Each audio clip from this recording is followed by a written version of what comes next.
Hello ನಮಸ್ಕಾರ ಸ್ನೇಹಿತರೆ, learn ಆನ್ಲೈನ್ಗೆ ಸ್ವಾಗತ. ಬನ್ನಿ ಸ್ನೇಹಿತರೆ, ಇವತ್ತಿನ ಈ ವಿಡಿಯೋದಲ್ಲಿ ನಾನು ನಿಮಗೆ ವೀಕ್ಲಿ ಕರೆಂಟ್ ಅಫೇರ್ಸ್ ಬಗ್ಗೆ ತಿಳಿಸಿಕೊಡುತ್ತೇನೆ. ಅದಕ್ಕೂ ಮುಂಚೆ ನೀವಿನ್ನ ನಮ್ಮ ಚಾನಲ್ ಅನ್ನ ಸಬ್ಸ್ಕ್ರೈಬ್ ಆಗಿಲ್ಲ ಅಂದ್ರೆ ಸಬ್ಸ್ಕ್ರೈಬ್ ಮಾಡಿ. ಹಾಗೆ ವಿಡಿಯೋ ಮುಗಿದ ತಕ್ಷಣ ಲೈಕ್ ಕಮೆಂಟ್ ಶೇರ್ ಮಾಡೋದನ್ನ ಮರಿಬೇಡಿ ಸ್ನೇಹಿತರೆ. ಇವತ್ತಿನ ವಿಡಿಯೋನ ಸ್ಟಾರ್ಟ್ ಮಾಡೋಣ. ಹಾಗಿದ್ರೆ ಅದಕ್ಕೂ ಮುಂಚೆ ನೀವು ಇನ್ನ ನಮ್ಮ ಹೊಸಬ್ರು ಯಾರಾದ್ರೂ ವಿಡಿಯೋ ನೋಡ್ತಾ ಇದ್ರೆ ನಮ್ಮ ಕೋರ್ಸ್ ಬಗ್ಗೆ ತಿಳಿಸ್ಕೊಡ್ತೀನಿ. ಉಚಿತವಾಗಿ ಕನ್ನಡದಲ್ಲಿ ಬ್ಯಾಂಕಿಂಗ್ ತರಬೇತಿ ಕೊಡ್ತಾ ಇದ್ದೀವಿ ಸ್ನೇಹಿತರೆ. ಸೊ ನಿಮ್ಮ ರಿಲೇಟಿವ್ಸ್ ಆಗ್ಲಿ, ಫ್ರೆಂಡ್ಸ್ ಆಗ್ಲಿ, ಇನ್ನಿತರಿಗೋಸ್ಕರ ಹಂಚ್ಕೊಳ್ಳಿ. ಯಾಕಂದ್ರೆ ಅವ್ರಿಗೂ ಕೂಡ ಇದರಿಂದ ಸದುಪಯೋಗ ಪಡೆದುಕೊಳ್ಳಿ ಅವ್ರಿಗೂ ಕೂಡ. ಹಂಗಾಗಿ ನಮ್ ಡೈಲಿ 4 ಕ್ಲಾಸಸ್ ಇರುತ್ತೆ, live classes, 2 concept, 2 practice session ಅಂತ ಇರುತ್ತೆ. ಸೊ 4 ಕ್ಲಾಸ್ ಜೊತೆ ನಿಮಗೆ ಡೈಲಿ ಕ್ವಿಜ್ ಕೂಡ ಇರುತ್ತೆ ರಾತ್ರಿ 9 ಗಂಟೆಗೆ. ಅದು ಯಾವ್ದ್ರ ಮೇಲೆ ಅಂದ್ರೆ ಕರೆಂಟ್ ಅಫೇರ್ಸ್ ಮೇಲೆ, ಮತ್ತೆ ಡೈಲಿ ಟೆಸ್ಟ್ ಕೂಡ ಇರುತ್ತೆ ಆಪ್ಟಿಟ್ಯೂಡ್ ರೀಸನಿಂಗ್ ಮೇಲೆ. ಸೊ ಇಷ್ಟೆಲ್ಲ ನಾವು ಕೊಡ್ತಾ ಇದ್ದೀವಿ, ಅದನ್ನ ನೀವು ಸದುಪಯೋಗ ಪಡಿಸ್ಕೊಳ್ಳಿ. ಹಾಗೆ ಇನ್ನಿತರೊಂದಿಗೆ ಶೇರ್ ಮಾಡಿ. ಸೊ ಇವತ್ತಿನ ವಿಡಿಯೋನ ಜಬರ್ದಸ್ತ್ ಆಗಿ ಸ್ಟಾರ್ಟ್ ಮಾಡೋಣ ಬನ್ನಿ. ಹಾಗಿದ್ರೆ ಮೊದಲನೇ ಪ್ರಶ್ನೆ ಏನಪ್ಪಾ ಇದೆ ನೋಡೋಣ. ಮೊದಲನೇ ಪ್ರಶ್ನೆ, which operation is a special mission launched by Government of India to bring Indian nationals from Ukraine country. Ukraine ದೇಶದಿಂದ ಭಾರತೀಯ ಪ್ರಜೆಗಳನ್ನ ಕರೆತರಲು ಭಾರತ ಸರ್ಕಾರವು ಪ್ರಾರಂಭಿಸಿದ ವಿಶೇಷ ಕಾರ್ಯಾಚರಣೆ ಯಾವುದು ಅಂತ ಕೇಳಿದ್ದಾರೆ. Option A operation Yamuna, option B operation Tunga, option C operation Ganga, option D operation Krishna. Right answer ಯಾವ್ದಪ್ಪ ಇದಕ್ಕೆ ಅಂತಂದ್ರೆ ತುಂಬಾ ಜನ ಕರೆಕ್ಟ್ ಕೊಟ್ಟಿರ್ತೀರಾ. ಯಾಕೆ ಹೇಳಿ, ತುಂಬಾ ಜನ ಇಷ್ಟು ರೀಸೆಂಟ್ ಆಗಿ ನ್ಯೂಸ್ ಅಲ್ಲಾಗ್ಲಿ ಪೇಪರ್ ಅಲ್ಲಾಗ್ಲಿ ನೋಡ್ತಾ ಇರ್ತೀರಾ. Operation Ganga, option C correct answer. ನೋಡಿ, operation Ganga after Russian force launch military operation in Ukraine. ಅಂದ್ರೆ ಫೆಬ್ರವರಿ 24ಕ್ಕೆ ಏನ್ ಯುದ್ಧ ಮಾಡ್ತಲ್ಲ ರಷ್ಯಾ ಯುಕ್ರೇನ್ ಮೇಲೆ, ಅವಾಗಿಂತಾನೆ ನಮ್ಮ ಭಾರತ ಸರ್ಕಾರ ಆಪರೇಷನ್ ಗಂಗಾ ಅನ್ನೋ ಒಂದು ಇದನ್ನ ಆಪರೇಷನ್ ಸ್ಟಾರ್ಟ್ ಮಾಡಿದೆ.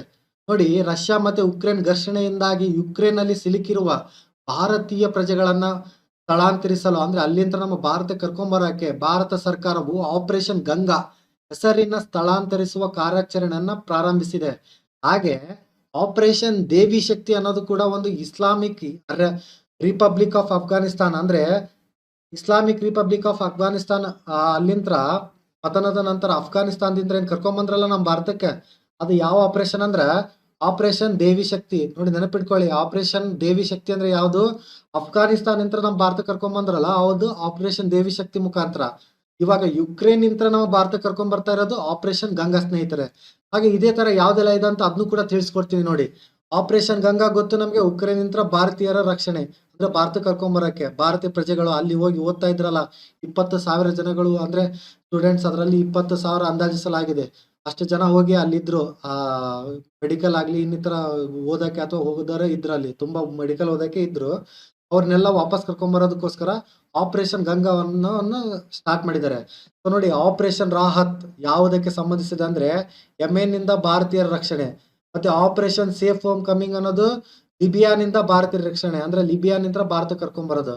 ಮತ್ತೆ ಆಪರೇಷನ್ ಸುಕೂನ್ ಅನ್ನೋದು ಇಂಡಿಯಾ ನೇವಿ ಅವರು ಇಂಡಿಯಾ ಮತ್ತೆ ಶ್ರೀಲಂಕಾ ನೇಪಾಳಿಸ್ ಕರ್ಕೊಂಬರೋದಕ್ಕೋಸ್ಕರ ಆಪರೇಷನ್ ಸುಕೂನ್ ಅನ್ನ ಪ್ರಾರಂಭಿಸಿದ್ರು. ಸೊ ಯುಕ್ರೇನ್ ಪ್ರೆಸಿಡೆಂಟ್ ಗೊತ್ತು ನಮಗೆ, ವೊಲೋಡೈಮೈರ್ ಜೆಲೆನ್ಸ್ಕಿ ಅಂತ. ಮತ್ತೆ ಕ್ಯಾಪಿಟಲ್ ಕೀವ್ ಅಂತ ಗೊತ್ತು. ಕರೆನ್ಸಿ ಯುಕ್ರೇನಿಯನ್ ಹಿರ್ಮಿನಿಯಾ ಅಂತ. ಮತ್ತೆ ಪ್ರೈಮ್ ಮಿನಿಸ್ಟರ್ ಆದಂತ ಡೆನಿಸ್ ಸ್ಮಿಹಾಲ್ ಅಂತ. Continent Europe continent. ಯಾವುದು ಯುಕ್ರೇನ್ ಬರೋದು ಕಾಂಟಿನೆಂಟಲ್ ಅಂದ್ರೆ ಯುರೋಪ್ ಕಾಂಟಿನೆಂಟಲ್ ಬರೋದು. ಹಾಗಾದ್ರೆ ನೋಡಿ, ಇನ್ನೊಂದು ಪ್ರಶ್ನೆ ಮೂಡೋದೇನಪ್ಪಾ ಅಂತಂದ್ರೆ, ನಿಮಗೆ ಈ ಟಾಪಿಕ್ ನ ನಾನು ಸಂಕ್ಷಿಪ್ತವಾಗಿ ಹೇಳ್ಬೇಕಾದ್ರೆ ಲಾಸ್ಟ್ ವಿಡಿಯೋದಲ್ಲಿ ಇದನ್ನ ಜಾಸ್ತಿ ಎಲಾಬರೇಟ್ ಮಾಡಿ ಹೇಳಿರ್ಲಿಲ್ಲ. ಸೊ ನಿಮಗೆ ಕಂಪ್ಲೀಟ್ ಆಗಿ ಹೇಳ್ತೀನಿ ನೋಡಿ. ಯಾಕೆ ಯುಕ್ರೇನ್ ಒಂದಾನೊಂದು ಕಾಲದಲ್ಲಿ 3ನೇ ಅತಿ ದೊಡ್ಡ ರಾಷ್ಟ್ರವಾಗಿತ್ತು. ಯಾವ್ದ್ರಲ್ಲಿ ಪರಮಾಣು ಅಂದ್ರೆ ಅಣು ಬಾಂಬ್ಗಳ ಜೊತೆ, ಅಂದ್ರೆ ನ್ಯೂಕ್ಲಿಯರ್ ವೆಪನ್ಸ್ ಇತ್ತಲ್ಲ, ನ್ಯೂಕ್ಲಿಯರ್ ವೆಪನ್ಸ್ 3ನೇ ದೊಡ್ಡ ರಾಷ್ಟ್ರ. ಅಂದ್ರೆ ಇದ್ರ ಹತ್ರ ಅತಿ ಹೆಚ್ಚು ನ್ಯೂಕ್ಲಿಯರ್ ವೆಪನ್ಸ್ ಇತ್ತು. ಯುನೈಟೆಡ್ ಸ್ಟೇಟ್ಸ್ ಜರ್ಮನಿನ ಬಿಟ್ರೆ ಯುಕ್ರೇನ್ ಜೊತೆನೆ ಇದ್ದಿದ್ದು ಜಾಸ್ತಿ. ಹಾಗಾದ್ರೆ ಯಾಕದು ಎಲ್ಲಾನು ತನ್ನ ಗಿವ್ ಅಪ್ ಅಂದ್ರೆ ಡಿಫ್ಯೂಸ್ ಮಾಡ್ತು ಅಂತ ನಿಮ್ಗೆ ಅದ್ರದ್ದೊಂದು ಸಂಕ್ಷಿಪ್ತ ಮಾಹಿತಿ ಕೊಡ್ತೀನಿ ನೋಡಿ. 1989ರಲ್ಲಿ at the end of cold war, ಅಂದ್ರೆ ಕೋಲ್ಡ್ ವಾರ್ ಮುಗಿಯಕ್ ಬಂತಲ್ಲ, ಅವಾಗ 3rd largest nuclear power on earth was Ukraine. ಅಂದ್ರೆ 3ನೇ ಅತಿ ಹೆಚ್ಚು ನ್ಯೂಕ್ಲಿಯರ್ ವೆಪನ್ಸ್ ಇದ್ದಿದ್ದು ಯುಕ್ರೇನ್ ಒಟ್ಟಿಗೆ. ಸೊ ಹಾಗಾಗಿ 1991ರಲ್ಲಿ ಡಿಸೆಂಬರ್ 1991ರಲ್ಲಿ the newly independent Ukraine inherited ರಫ್ಲಿ 5,000 nuclear arms that Soviet Union had left there. ಅಂದ್ರೆ 1991ರಲ್ಲಿ ಇಂಡಿಪೆಂಡೆಂಟ್ ಆಯ್ತು ಯುಕ್ರೇನ್. ಎದ್ರಿಂದ ಸೋವಿಯತ್ ಯೂನಿಯನ್ ಹತ್ರ ಹೊರಗೆ ಬಂದು ಇಂಡಿಪೆಂಡೆಂಟ್ ಆಯ್ತು. ಅವಾಗ ಸೋವಿಯತ್ ಯೂನಿಯನ್ ಇತ್ತಲ್ಲ, ಅದು ಅಲ್ಲಿ ಬಿಟ್ಟೋಗಿದ್ದಂತ ನ್ಯೂಕ್ಲಿಯರ್ ವೆಪನ್ಸ್ನೆಲ್ಲ ಯುಕ್ರೇನ್ ತನ್ನ ವಶಕ್ಕೆ ತಗೊಂಡು 5,000 ನ್ಯೂಕ್ಲಿಯರ್ ಆರ್ಮ್ಸ್ ಅದರೊಟ್ಟಿಗಿತ್ತು. ಅದರಲ್ಲಿ ನೋಡಿ 1900 ಸ್ಟ್ರಾಟಜಿಕ್ ವಾರ್ ಹೆಡ್ಸ್ ಮತ್ತೆ 176 ಇಂಟರ್ ಕಾಂಟಿನೆಂಟಲ್ ಬ್ಯಾಲಿಸ್ಟಿಯಲ್ ಮಿಸೈಲ್ಸ್ ಮತ್ತೆ 44 ಸ್ಟ್ರಾಟಜಿಕ್ ಬಾಂಬರ್ಸ್ ಇಷ್ಟು ಇದ್ವು. ಮತ್ತೆ the only other countries that had more weapons var Russia ಮತ್ತೆ US. ರಷ್ಯಾ US ಆದ ತಕ್ಷಣ ಯುಕ್ರೇನ್ ಹತ್ರನೇ ಜಾಸ್ತಿ ವೆಪನ್ಸ್ ಇದ್ದಿದ್ದು. ಹಾಗಾದ್ರೆ ಬನ್ನಿ ಮತ್ತೆ ಮುಂದೆ ಏನಾಯ್ತು ನೋಡೋಣ. ನೋಡಿ ಮುಂದೆ 1994 Ukraine demanded that in exchange of nuclear disarmament. ಅಂದ್ರೆ ನೋಡಿ, ನಾವು ನ್ಯೂಕ್ಲಿಯರ್ನ ಡಿಫ್ಯೂಸ್ ಮಾಡಬೇಕು ಅಥವಾ ನ್ಯೂಕ್ಲಿಯರ್ನ ಡಿಫ್ಯೂಸ್ ಮಾಡಿ ಡಿಸ್ಪೋಸಲ್ ಮಾಡ್ಬೇಕಂದ್ರೆ ನಮಗೆ ನೀವು ಎಕ್ಸ್ಚೇಂಜ್ ಆಗಿ ಏನಾದ್ರು ಕೊಡ್ಬೇಕಲ್ಲ ಅಂತ ಯುಕ್ರೇನ್ ಡಿಮ್ಯಾಂಡ್ ಮಾಡ್ತು. ಅದಕ್ಕೆ ಏನಂತಂದ್ರೆ, ನೀವು ನಮಗೆ ಸೆಕ್ಯೂರಿಟಿ ಕೊಡಬೇಕು. ನಾಳೆ ಒಂದು ವೇಳೆ ನಮಗೆ ಏನಾದ್ರು ನಮ್ಮ ರಾಷ್ಟ್ರಕ್ಕೆ ಏನಾದ್ರು ತೊಂದರೆ ಆದ್ರೆ ನೀವು ನಮ್ಮ ಒಟ್ಟಿಗೆ ನಿಲ್ಬೇಕು, ಅಂದ್ರೆ ನಮಗೆ ಸಹಾಯಕ ಬರಬೇಕು ಅಂತ ಕೇಳ್ತು. ಅದಕ್ಕೋಸ್ಕರ ನೋಡಿ ಅಗ್ರಿಮೆಂಟ್ ಸೈನ್ ಮಾಡ್ತು. Moscow early in 1995 by Russia, Ukraine and the United States. ಅಂದ್ರೆ ನ್ಯೂಕ್ಲಿಯರ್ ಡಿಫ್ಯೂಸ್ ಮಾಡಕ್ಕೆ ಒಪ್ಕೊಂತು ಯಾವುದು ಯುಕ್ರೇನ್ 1994ರಲ್ಲಿ. ಹಾಗೆ 1994ರಲ್ಲಿ ಸಾಲಿಡಿಟಿ ಸೆಕ್ಯೂರಿಟಿ ಅಂದ್ರೆ ಬುಡಾಪೆಸ್ಟ್ ಮೆಮೊರಾಂಡಮ್ ಅಂತ ಅನ್ನೋದು ಸೈನ್ ಮಾಡಿದ್ರು. ಯಾರ್ಯಾರು ನೆನಪಿರ್ಲಿ, ಬುಡಾಪೆಸ್ಟ್ ಮೆಮೊರಾಂಡಮ್ ಯಾರ ಮಧ್ಯೆ ಸೈನ್ ಮಾಡಿದ್ರು ಅಂದ್ರೆ ರಷ್ಯಾ, UK ಮತ್ತೆ US. ಡಿಸೆಂಬರ್ 1994ರಲ್ಲಿ ರಷ್ಯಾ, USA, UK ಈ 3 ರಾಷ್ಟ್ರಗಳು ಬುಡಾಪೆಸ್ಟ್ ಮೆಮೊರಾಂಡಮ್ ಅನ್ನೋದಕ್ಕೆ ಸೈನ್ ಮಾಡ್ತು. ಏನ್ ಹೇಳುತ್ತಂದ್ರೆ, ಅವರು ಯುಕ್ರೇನ್ಗೆ ಸಹಾಯ ಮಾಡಬೇಕು ಸೆಕ್ಯೂರಿಟಿಯಲ್ಲಿ. ಅಂದ್ರೆ ಏನಾದ್ರೂ ಸೆಕ್ಯೂರಿಟಿ ಅವರಿಗೆ ಕೊರತೆ ಆದ್ರೆ ಇವು 3 ರಾಷ್ಟ್ರಗಳು ಅವರೊಟ್ಟಿಗೆ ನಿಲ್ಬೇಕು ಅಂತ ಈ ಬುಡಾಪೆಸ್ಟ್ ಮೆಮೊರಾಂಡಮ್ ಅನ್ನು ಹೇಳುತ್ತೆ. ಸೊ ಅದಕ್ಕೆ ಅವ್ರು 3 ರಾಷ್ಟ್ರಗಳು ಒಪ್ಕೊಂಡು ಸೈನ್ ಮಾಡಿದ್ರು. ಅದಕ್ಕೋಸ್ಕರ ಬುಡಾಪೆಸ್ಟ್ ಮೆಮೊರಾಂಡಮ್ ಅಂತ ಆಯ್ತು. ಅದನ್ನ ಸೈನ್ ಕೂಡ ಮಾಡಿದ್ರು. ಆದ್ರೆ ಮುಂದೇನಾಯ್ತು ನೋಡಿ, 1996ರಲ್ಲಿ ಇವ್ರ ಮಾತು ಕೇಳ್ಕೊಂಡು ಜೂನ್ 1, 1996ರಲ್ಲಿ Ukraine transferred its last nuclear warhead to Russia. ಅಂದ್ರೆ ರಷ್ಯಾಗೆ ಟ್ರಾನ್ಸ್ಫರ್ ಮಾಡ್ತು, ಕೆಲವೊಂದು ಡಿಫ್ಯೂಸ್ ಕೂಡ ಮಾಡ್ತು. ಯಾವಾಗ ನೋಡಿ 2001ರಲ್ಲಿ ಅಕ್ಟೋಬರ್ 2001ರಲ್ಲಿ Ukraine eliminated its last strategic nuclear weapon delivery vehicle. ಅಂದ್ರೆ 2001ರಲ್ಲಿ ತನ್ನ ಕಡೆಯ ನ್ಯೂಕ್ಲಿಯರ್ ವೆಪನ್ ಅನ್ನ ಎಲ್ಲಾನು ನಾಶ ಮಾಡ್ಕೊಂತು ಯಾವುದು ಯುಕ್ರೇನ್. ಸೊ ಅದರೊಟ್ಟಿಗೆ ಇನ್ನು ಯಾವುದೇ ನ್ಯೂಕ್ಲಿಯರ್ ವೆಪನ್ಸ್ ಇಲ್ಲ.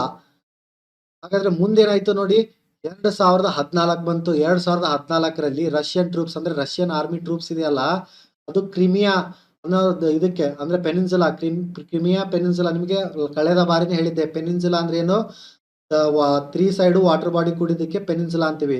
ನಮ್ಮ ಇಂಡಿಯಾ ಕೂಡ ಸದರ್ನ್ ಪೆನಿನ್ಸುಲಾ. ಯಾಕೆ ಹೇಳಿ, ಸದರ್ನ್ ಪಾರ್ಟ್ ಅಂದ್ರೆ ಈ ಕಡೆ ಎಲ್ಲಾನು ವಾಟರ್ ಬಾಡೀಸ್ ಇದೆ, ನಾರ್ತ್ ಪಾರ್ಟ್ ಲ್ಯಾಂಡ್ ಇದೆ. ಸೊ ಅದಕ್ಕೋಸ್ಕರ ಕ್ರಿಮಿಯಾ ಅನ್ನೋದು ಕೂಡ ಪೆನಿನ್ಸುಲಾ. ಅಂದ್ರೆ 3 ಸೈಡ್ ವಾಟರ್ ಬಾಡಿ ಇದೆ, 1 ಸೈಡ್ ಲ್ಯಾಂಡ್ ಕವರ್ ಇದೆ, ಬಾರ್ಡರ್ ಸೈಡ್. ಸೊ ಅದಕ್ಕೋಸ್ಕರ ಪೆನಿನ್ಸುಲಾ ಅಂತಾರೆ ಕ್ರಿಮಿಯಾ ಕೂಡ. ಸೊ ಅದನ್ನ ವಾರ್ ಯುದ್ಧ ಘೋಷಿಸಿ ರಷ್ಯಾ ವಶಪಡಿಸ್ಕೊಂತು. ನೀವು ಇವಾಗ್ಲೂ ನೋಡಿದ್ರೆ ಮ್ಯಾಪ್ ಅಲ್ಲಿ ಕ್ರಿಮಿಯಾ ಯುಕ್ರೇನ್ ಸಂಬಂಧಪಟ್ಟಿದೆ ಅಂತಾನೆ ತೋರಿಸುತ್ತೆ, ಬಟ್ ಅದು ರಷ್ಯಾನು ವಶಪಡಿಸ್ಕೊಂಡಿದೆ. ಯಾವುದು ರಷ್ಯಾ ಕ್ರಿಮಿಯಾನ ವಶಪಡಿಸ್ಕೊಂಡಿದೆ. ಸೊ ಇವಾಗ ಕ್ರಿಮಿಯಾ ಅನ್ನೋದು ರಷ್ಯಾ ಕಡೆ ಇದೆ. ಹಾಗೆ ನೋಡಿ ಅವಾಗ ಬುಡಾಪೆಸ್ಟ್ ಮೆಮೊರಾಂಡಮ್ ಸೈನ್ ಮಾಡಿದ್ರಲ್ಲ ಯಾರು, Russia, United Kingdom, United States. ಅದರಲ್ಲಿ ರಷ್ಯಾನೇ ಇದ್ರ ಅಪೋಸ್ ಇರೋದು ಯುಕ್ರೇನ್ಗೆ. ಸೊ ಇವಾಗ ಯುನೈಟೆಡ್ ಕಿಂಗ್ಡಮ್ ಮತ್ತೆ ಯುನೈಟೆಡ್ ಸ್ಟೇಟ್ಸ್ ಬರಬೇಕಾಗಿತ್ತು ಸಹಾಯಕ್ಕೆ, ಆದ್ರೆ ಬರಲಿಲ್ಲ. ನೋಡಿ, the Russian government said that Budapest memorandum did not apply due to circumstances resulting from the action of internal political or socio economic factors. ಅಂದ್ರೆ ಒಳಗೆ ರಾಜಕೀಯ ಕಾರಣಕ್ಕೋಸ್ಕರ ಆಗಿರುವಂತ ಕಾರಣಕ್ಕೆ ಇದು ಯಾವುದು ಬುಡಾಪೆಸ್ಟ್ ಮೆಮೊರಾಂಡಮ್ ಅಪ್ಲಿಕೇಬಲ್ ಆಗಲ್ಲ ಅಂತ ಹೇಳ್ತು ರಷ್ಯಾ ಗವರ್ಮೆಂಟ್. ಸೊ ಅದಕ್ಕೋಸ್ಕರ ಕ್ರಿಮಿಯಾನ ರಷ್ಯಾ ವಶಪಡಿಸ್ತು. ಹಾಗೆ ಮುಂದೇನಾಯ್ತು, ಕಳೆದ ವರ್ಷ ಅಂದ್ರೆ ಏಪ್ರಿಲ್ 2021ರಂದು ambassador of Ukraine to Germany called on the west to provide Ukraine with modern military weapons, otherwise the issue of restoring nuclear status is back on radar screen. ಅಂದ್ರೆ ಇದು ಕೇಳಿದ ತಕ್ಷಣ ಯುಕ್ರೇನ್ಗೆ ಏನೋ ಚಾಯ್ಸ್ ಇಲ್ಲ. ಯಾಕೆ ಹೇಳಿ, ಐದರ್ ಅವರು part of alliance such as NATO ಅಲಯನ್ಸ್ಗೆ ಪಾರ್ಟ್ ಇದ್ದಾರೆ, ಬಟ್ ಅಲ್ಲಿ ಸಹಾಯ ಬರ್ತಾರಂತ ಅವ್ನಿಗೆ ಗೊತ್ತಿಲ್ಲ. ಬಟ್ ನೋಡಿ, we have arm by our ಸೆಲ್ಫ್ಸ್. ಅಂದ್ರೆ ಅವ್ರ ಪಾಡಿಗೆ ಅವರು ಯುದ್ಧಕ್ಕೋಸ್ಕರ ಅವ್ರು ಪ್ರಿಪೇರ್ ಮಾಡ್ಕೋಬೇಕು. ಅಂದ್ರೆ ಅವ್ರ ಮಿಲಿಟರಿಯನ್ನ ಒಂದ್ ಸ್ವಲ್ಪ ಸ್ಟ್ರಾಂಗ್ ಮಾಡ್ಕೋಬೇಕು, ಬಲಿಷ್ಠವಾಗಿ ಇಡ್ಸ್ಕೋಬೇಕು. ಮತ್ತೆ ನೋಡಿ, maybe think about nuclear status again, ಮತ್ತೆ ನ್ಯೂಕ್ಲಿಯರ್ ವೆಪನ್ಸ್ ಗಳನ್ನ ಪರ್ಚೇಸ್ ಮಾಡ್ಬೇಕು ಅನ್ನೋದು ಕೂಡ ಅದು ಯೋಚನೆ ಮಾಡ್ಬೇಕಾಗುತ್ತೆ. However else can be guarantee our defence. ಅಂದ್ರೆ ಇವಾಗ ನೋಡಿ, ಎಲ್ಲ ರಾಷ್ಟ್ರಗಳ ಹತ್ರ ನ್ಯೂಕ್ಲಿಯರ್ ವೆಪನ್ಸ್ ಇರಬೇಕಾದ್ರೆ ನಾವೊಬ್ಬರೇ ಹಾಗೆ ಖಡ್ಗ ಅಥವಾ AK-47 ಬಂದೂಕ್ ಹಿಡ್ಕೊಂಡು ಅಥವಾ ಪಿರಂಗಿಗಳ ಇದನ್ನ ಹಿಡ್ಕೊಂಡು ಯುದ್ಧ ಮಾಡ್ತೀವಿ ಅಂತಂದ್ರೆ ಆಗಲ್ಲ. ಸೊ ನ್ಯೂಕ್ಲಿಯರ್ ವೆಪನ್ಸ್ ಕೂಡ ಬೇಕಾಗುತ್ತೆ ಅಂತಂದು ಕೂಡ ಅರಿತುಕೊಳ್ಬೇಕಾಗುತ್ತೆ ಅಂತ ಯುಕ್ರೇನ್ ಭಾವಿಸ್ತು. ಬಟ್ ಅದು ತುಂಬಾ ಲೇಟ್ ಆಗಿತ್ತು. ಯಾಕಂದ್ರೆ ನೋಡಿ, 2022 ಫೆಬ್ರವರಿ 24 ರಷ್ಯಾ ಯುಕ್ರೇನ್ ಮೇಲೆ ಯುದ್ಧ ಸಾರೇ ಬಿಡ್ತು. ಅದಕ್ಕೋಸ್ಕರ ಯುಕ್ರೇನ್ MP ಆದಂತ ಅಲೆಕ್ಸಿ ಅವರು US ಗೆ ಹೆಲ್ಪ್ ಕೇಳಿದ್ರು. ಸೊ ಅವ್ರು ಹೆಲ್ಪ್ ಮಾಡ್ಬೇಕಾಗಿತ್ತು. ಯಾಕಂದ್ರೆ ನ್ಯಾಟೋಗೆ ಅವರು ಸೇರ್ಕೊಂಡಿದ್ದಾರೆ ಯುಕ್ರೇನ್. ಸೊ ಅವರು ಎಲ್ಲ ಬರ್ಬೇಕಾಗಿತ್ತು. ಯುನೈಟೆಡ್ ಕಿಂಗ್ಡಮ್ ಆಗಲಿ, ಯುನೈಟೆಡ್ ಸ್ಟೇಟ್ಸ್ ಆಗ್ಲಿ, ಅವ್ರ ಬುಡಾಪೆಸ್ಟ್ ಮೆಮೊರಾಂಡಮ್ ಪ್ರಕಾರನಾದ್ರೂ ಬರಲೇಬೇಕಾಗಿತ್ತು. ಬಟ್ ಯಾರು ಬರ್ತಾ ಇಲ್ಲ. ಅಂದ್ರೆ ಇವಾಗ ಸ್ವಲ್ಪ ಅವ್ರ ಫೋರ್ಸಸ್ ಕಳ್ಸಿದ್ರು ಕೂಡ ತುಂಬಾ ಲೇಟ್ ಆಗೋಗಿದೆ. ಸೊ ಅದಕ್ಕೋಸ್ಕರ ಇದರಿಂದ ನಾವು ಏನ್ ಕಲಿಬಹುದಂದ್ರೆ, ನೋಡಿ, ಯಾರನ್ನ ಮೇಲೆ ಅವಲಂಬಿತರಾಗಿರ್ಬಾರ್ದು. ಅದು ನೋಡಿ, don't depend too much on every one in this world. Because ನಮ್ಮ ನೆರಳೇ ನಮ್ಮ ಜೊತೆ ಇರಲ್ಲ ರೀ. ಯಾಕಂದ್ರೆ ನಮ್ಮ ನೆರಳು, ನಾವು ಕತ್ಲದಲ್ಲಿ ಇದೀವಿ ಅಂದ್ರೆ ನಮ್ಮ ನೆರಳೇ ನಮ್ಮ ಜೊತೆ ಇರಲ್ಲ. ಅದಕ್ಕೋಸ್ಕರ ನಮ್ಮ ಅದು ಮನುಷ್ಯನೇ ಆಗಿರ್ಲಿ, ಮನುಷ್ಯ ಇರೋ ರಾಷ್ಟ್ರನೇ ಆಗಿರ್ಲಿ, ನಾವು ನಮ್ಮ ರಾಷ್ಟ್ರವನ್ನ ಹೇಗೆ ಬಲಿಷ್ಠವಾಗಿಟ್ಕೋಬೇಕಂತಂದ್ರೆ, ಆರ್ಮಿ ಅಂದ್ರೆ ನಮ್ಮ ಏನು ಪಡೆಗಳಿದಾವಲ್ಲ, ನೌಕಾಪಡೆ ಆಗ್ಲಿ, ವಾಯುಪಡೆ ಆಗ್ಲಿ, ಎಲ್ಲಾನು ಸ್ಟ್ರಾಂಗ್ ಮಾಡ್ಕೋಬೇಕಂದ್ರೆ ಎಲ್ಲಾ ವೆಪನ್ಸ್ ಆಗ್ಲಿ, ಎಲ್ಲಾನು ನಮ್ಮ ಹತ್ರ ಸ್ಟ್ರಾಂಗ್ ವೆಪನ್ಸ್ ಇದ್ರೆ ಯಾರು ನಮ್ಮ ಹತ್ರ ಯುದ್ಧ ಆಗ್ಲಿ ಅಥವಾ ಅದ್ರ ಬಗ್ಗೆನೂ ಯೋಚನೆ ಮಾಡಲ್ಲ. ನೋಡಿ, ಒಂದಾನೊಂದ್ ಕಾಲದಲ್ಲಿ ಯುಕ್ರೇನ್ 3rd ಲಾರ್ಜೆಸ್ಟ್ ವೆಪನ್ಸ್ ಅಂದ್ರೆ ನ್ಯೂಕ್ಲಿಯರ್ ವೆಪನ್ಸ್ ಆಗ್ಲಿ, ವೆಪನ್ಸ್ ಇರುವಂತ ರಾಷ್ಟ್ರವಾಗಿತ್ತು. ಇವಾಗ ನೋಡಿ, ಏನು ಇಲ್ದಂಗೆ ಕೈಯಲ್ಲಿ ಅಥವಾ ಬರೇ ನಾರ್ಮಲ್ ವೆಪನ್ಸ್ ಇಟ್ಕೊಂಡು ಯುದ್ಧ ಮಾಡೋ ಪರಿಸ್ಥಿತಿ ಯುಕ್ರೇನ್ ಬಂದಿದೆ. ಅದಕ್ಕೋಸ್ಕರನೇ ರಷ್ಯಾ ಅದ್ರ ಮೇಲೆ ಯುದ್ಧ ಸಾರಿರೋದು. ಒಂದು ವೇಳೆ ಯುಕ್ರೇನ್ ಜೊತೆ ನ್ಯೂಕ್ಲಿಯರ್ ವೆಪನ್ಸ್ ಇದ್ದಿದ್ರೆ ರಷ್ಯಾ ಯೋಚನೆ ಮಾಡ್ತಿತ್ತು, ನಾನು ಒಂದ್ ವೇಳೆ ಅದ್ರ ಮೇಲೆ ಯುದ್ಧ ಮಾಡಿದ್ರೆ ಅದು ಕೂಡ ನನಗೆ ತಿರುಗಿ ನ್ಯೂಕ್ಲಿಯರ್ ವೆಪನ್ಸ್ ಅಂತ ಯುದ್ಧ ಮಾಡುತ್ತೆ. ಸೊ 2 ರಾಷ್ಟ್ರಗಳು ಹಾಳಾಗುತ್ತೆ. ಸೊ ಬೇಡ ಅಂತ ಯೋಚನೆ ಮಾಡ್ತಿತ್ತು. ಅದ್ರ ಪಾಡಿ ಅವ್ರ ರಾಷ್ಟ್ರಗಳು ಇರ್ತಿದ್ವು. ಸೊ ಹಾಗಾಗಿ ನೋಡಿ, ನ್ಯೂಕ್ಲಿಯರ್ ವೆಪನ್ಸ್ ಅಥವಾ ಯಾವ್ದೇ ಎಲ್ಲ ಯುನೈಟೆಡ್ ಸ್ಟೇಟ್ಸ್ ಆಗ್ಲಿ, ಯುನೈಟೆಡ್ ಕಿಂಗ್ಡಮ್ ಮತ್ತೆ ರಷ್ಯಾ ಮಾತು ಕೇಳ್ಕೊಂಡು ರಿಫ್ಯೂಸ್ ಮಾಡ್ತು 1994 ಅಗ್ರಿಮೆಂಟ್ ಮಾಡ್ಕೊಂಡು, ಯಾರು ಯುಕ್ರೇನ್. ಸೊ ಇವಾಗ ಈ ಪರಿಸ್ಥಿತಿಯನ್ನು ಅನುಭವಿಸ್ತಾ ಇದೆ.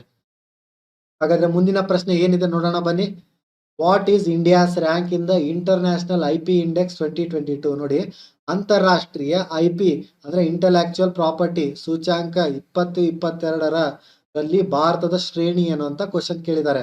ನೋಡಿ, ಆಪ್ಷನ್ A 42nd ಇದೆ, ಆಪ್ಷನ್ B 54th ಇದೆ, ಆಪ್ಷನ್ C 43rd ಇದೆ, ಆಪ್ಷನ್ D 36th ಇದೆ. ಸೊ ದ ರೈಟ್ ಆನ್ಸರ್ ಯಾವ್ದಪ್ಪ ಇದಕ್ಕಂದ್ರೆ ಆಪ್ಷನ್ C 43rd. ನೋಡಿ, 55 ರಾಷ್ಟ್ರಗಳಲ್ಲಿ ಭಾರತದ ರ್ಯಾಂಕ್ ಎಷ್ಟನೇದಿದೆ ಅಂದ್ರೆ 43rd ರ್ಯಾಂಕ್ ಇದೆ. ನೋಡಿ, ಕಳೆದ ಬಾರಿಕ್ಕಿಂತ ಇಂಪ್ರೂವ್ ಮಾಡ್ಕೊಂಡಿದೆ 30.4% ಟು 30.6%. ಅಂದ್ರೆ ಕಳೆದ ಬಾರಿಕ್ಕಿಂತ ಭಾರತ ಇಂಪ್ರೂವ್ ಮಾಡ್ಕೊಂಡಿದೆ ಇಂಟೆಲೆಕ್ಚುಯಲ್ ಪ್ರಾಪರ್ಟಿ ಇಂಡೆಕ್ಸ್ ಅಲ್ಲಿ. ಮತ್ತೆ 55 ರಾಷ್ಟ್ರಗಳಲ್ಲಿ 43ನೇ ರ್ಯಾಂಕ್ ಅನ್ನು ಹೊಂದಿದೆ, ಗೊತ್ತಿದೆ ಇದು ಕೂಡ. ಸೊ ಹಾಗೆ ಈ ಸೂಚ್ಯಾಂಕ US chamber of commerce global innovation policy ಅಂದ್ರೆ global innovation policy center of the US chamber of commerce, ಈ ಸೆಂಟರ್ ಬಿಡುಗಡೆ ಮಾಡಿದೆ. ಯಾವುದು?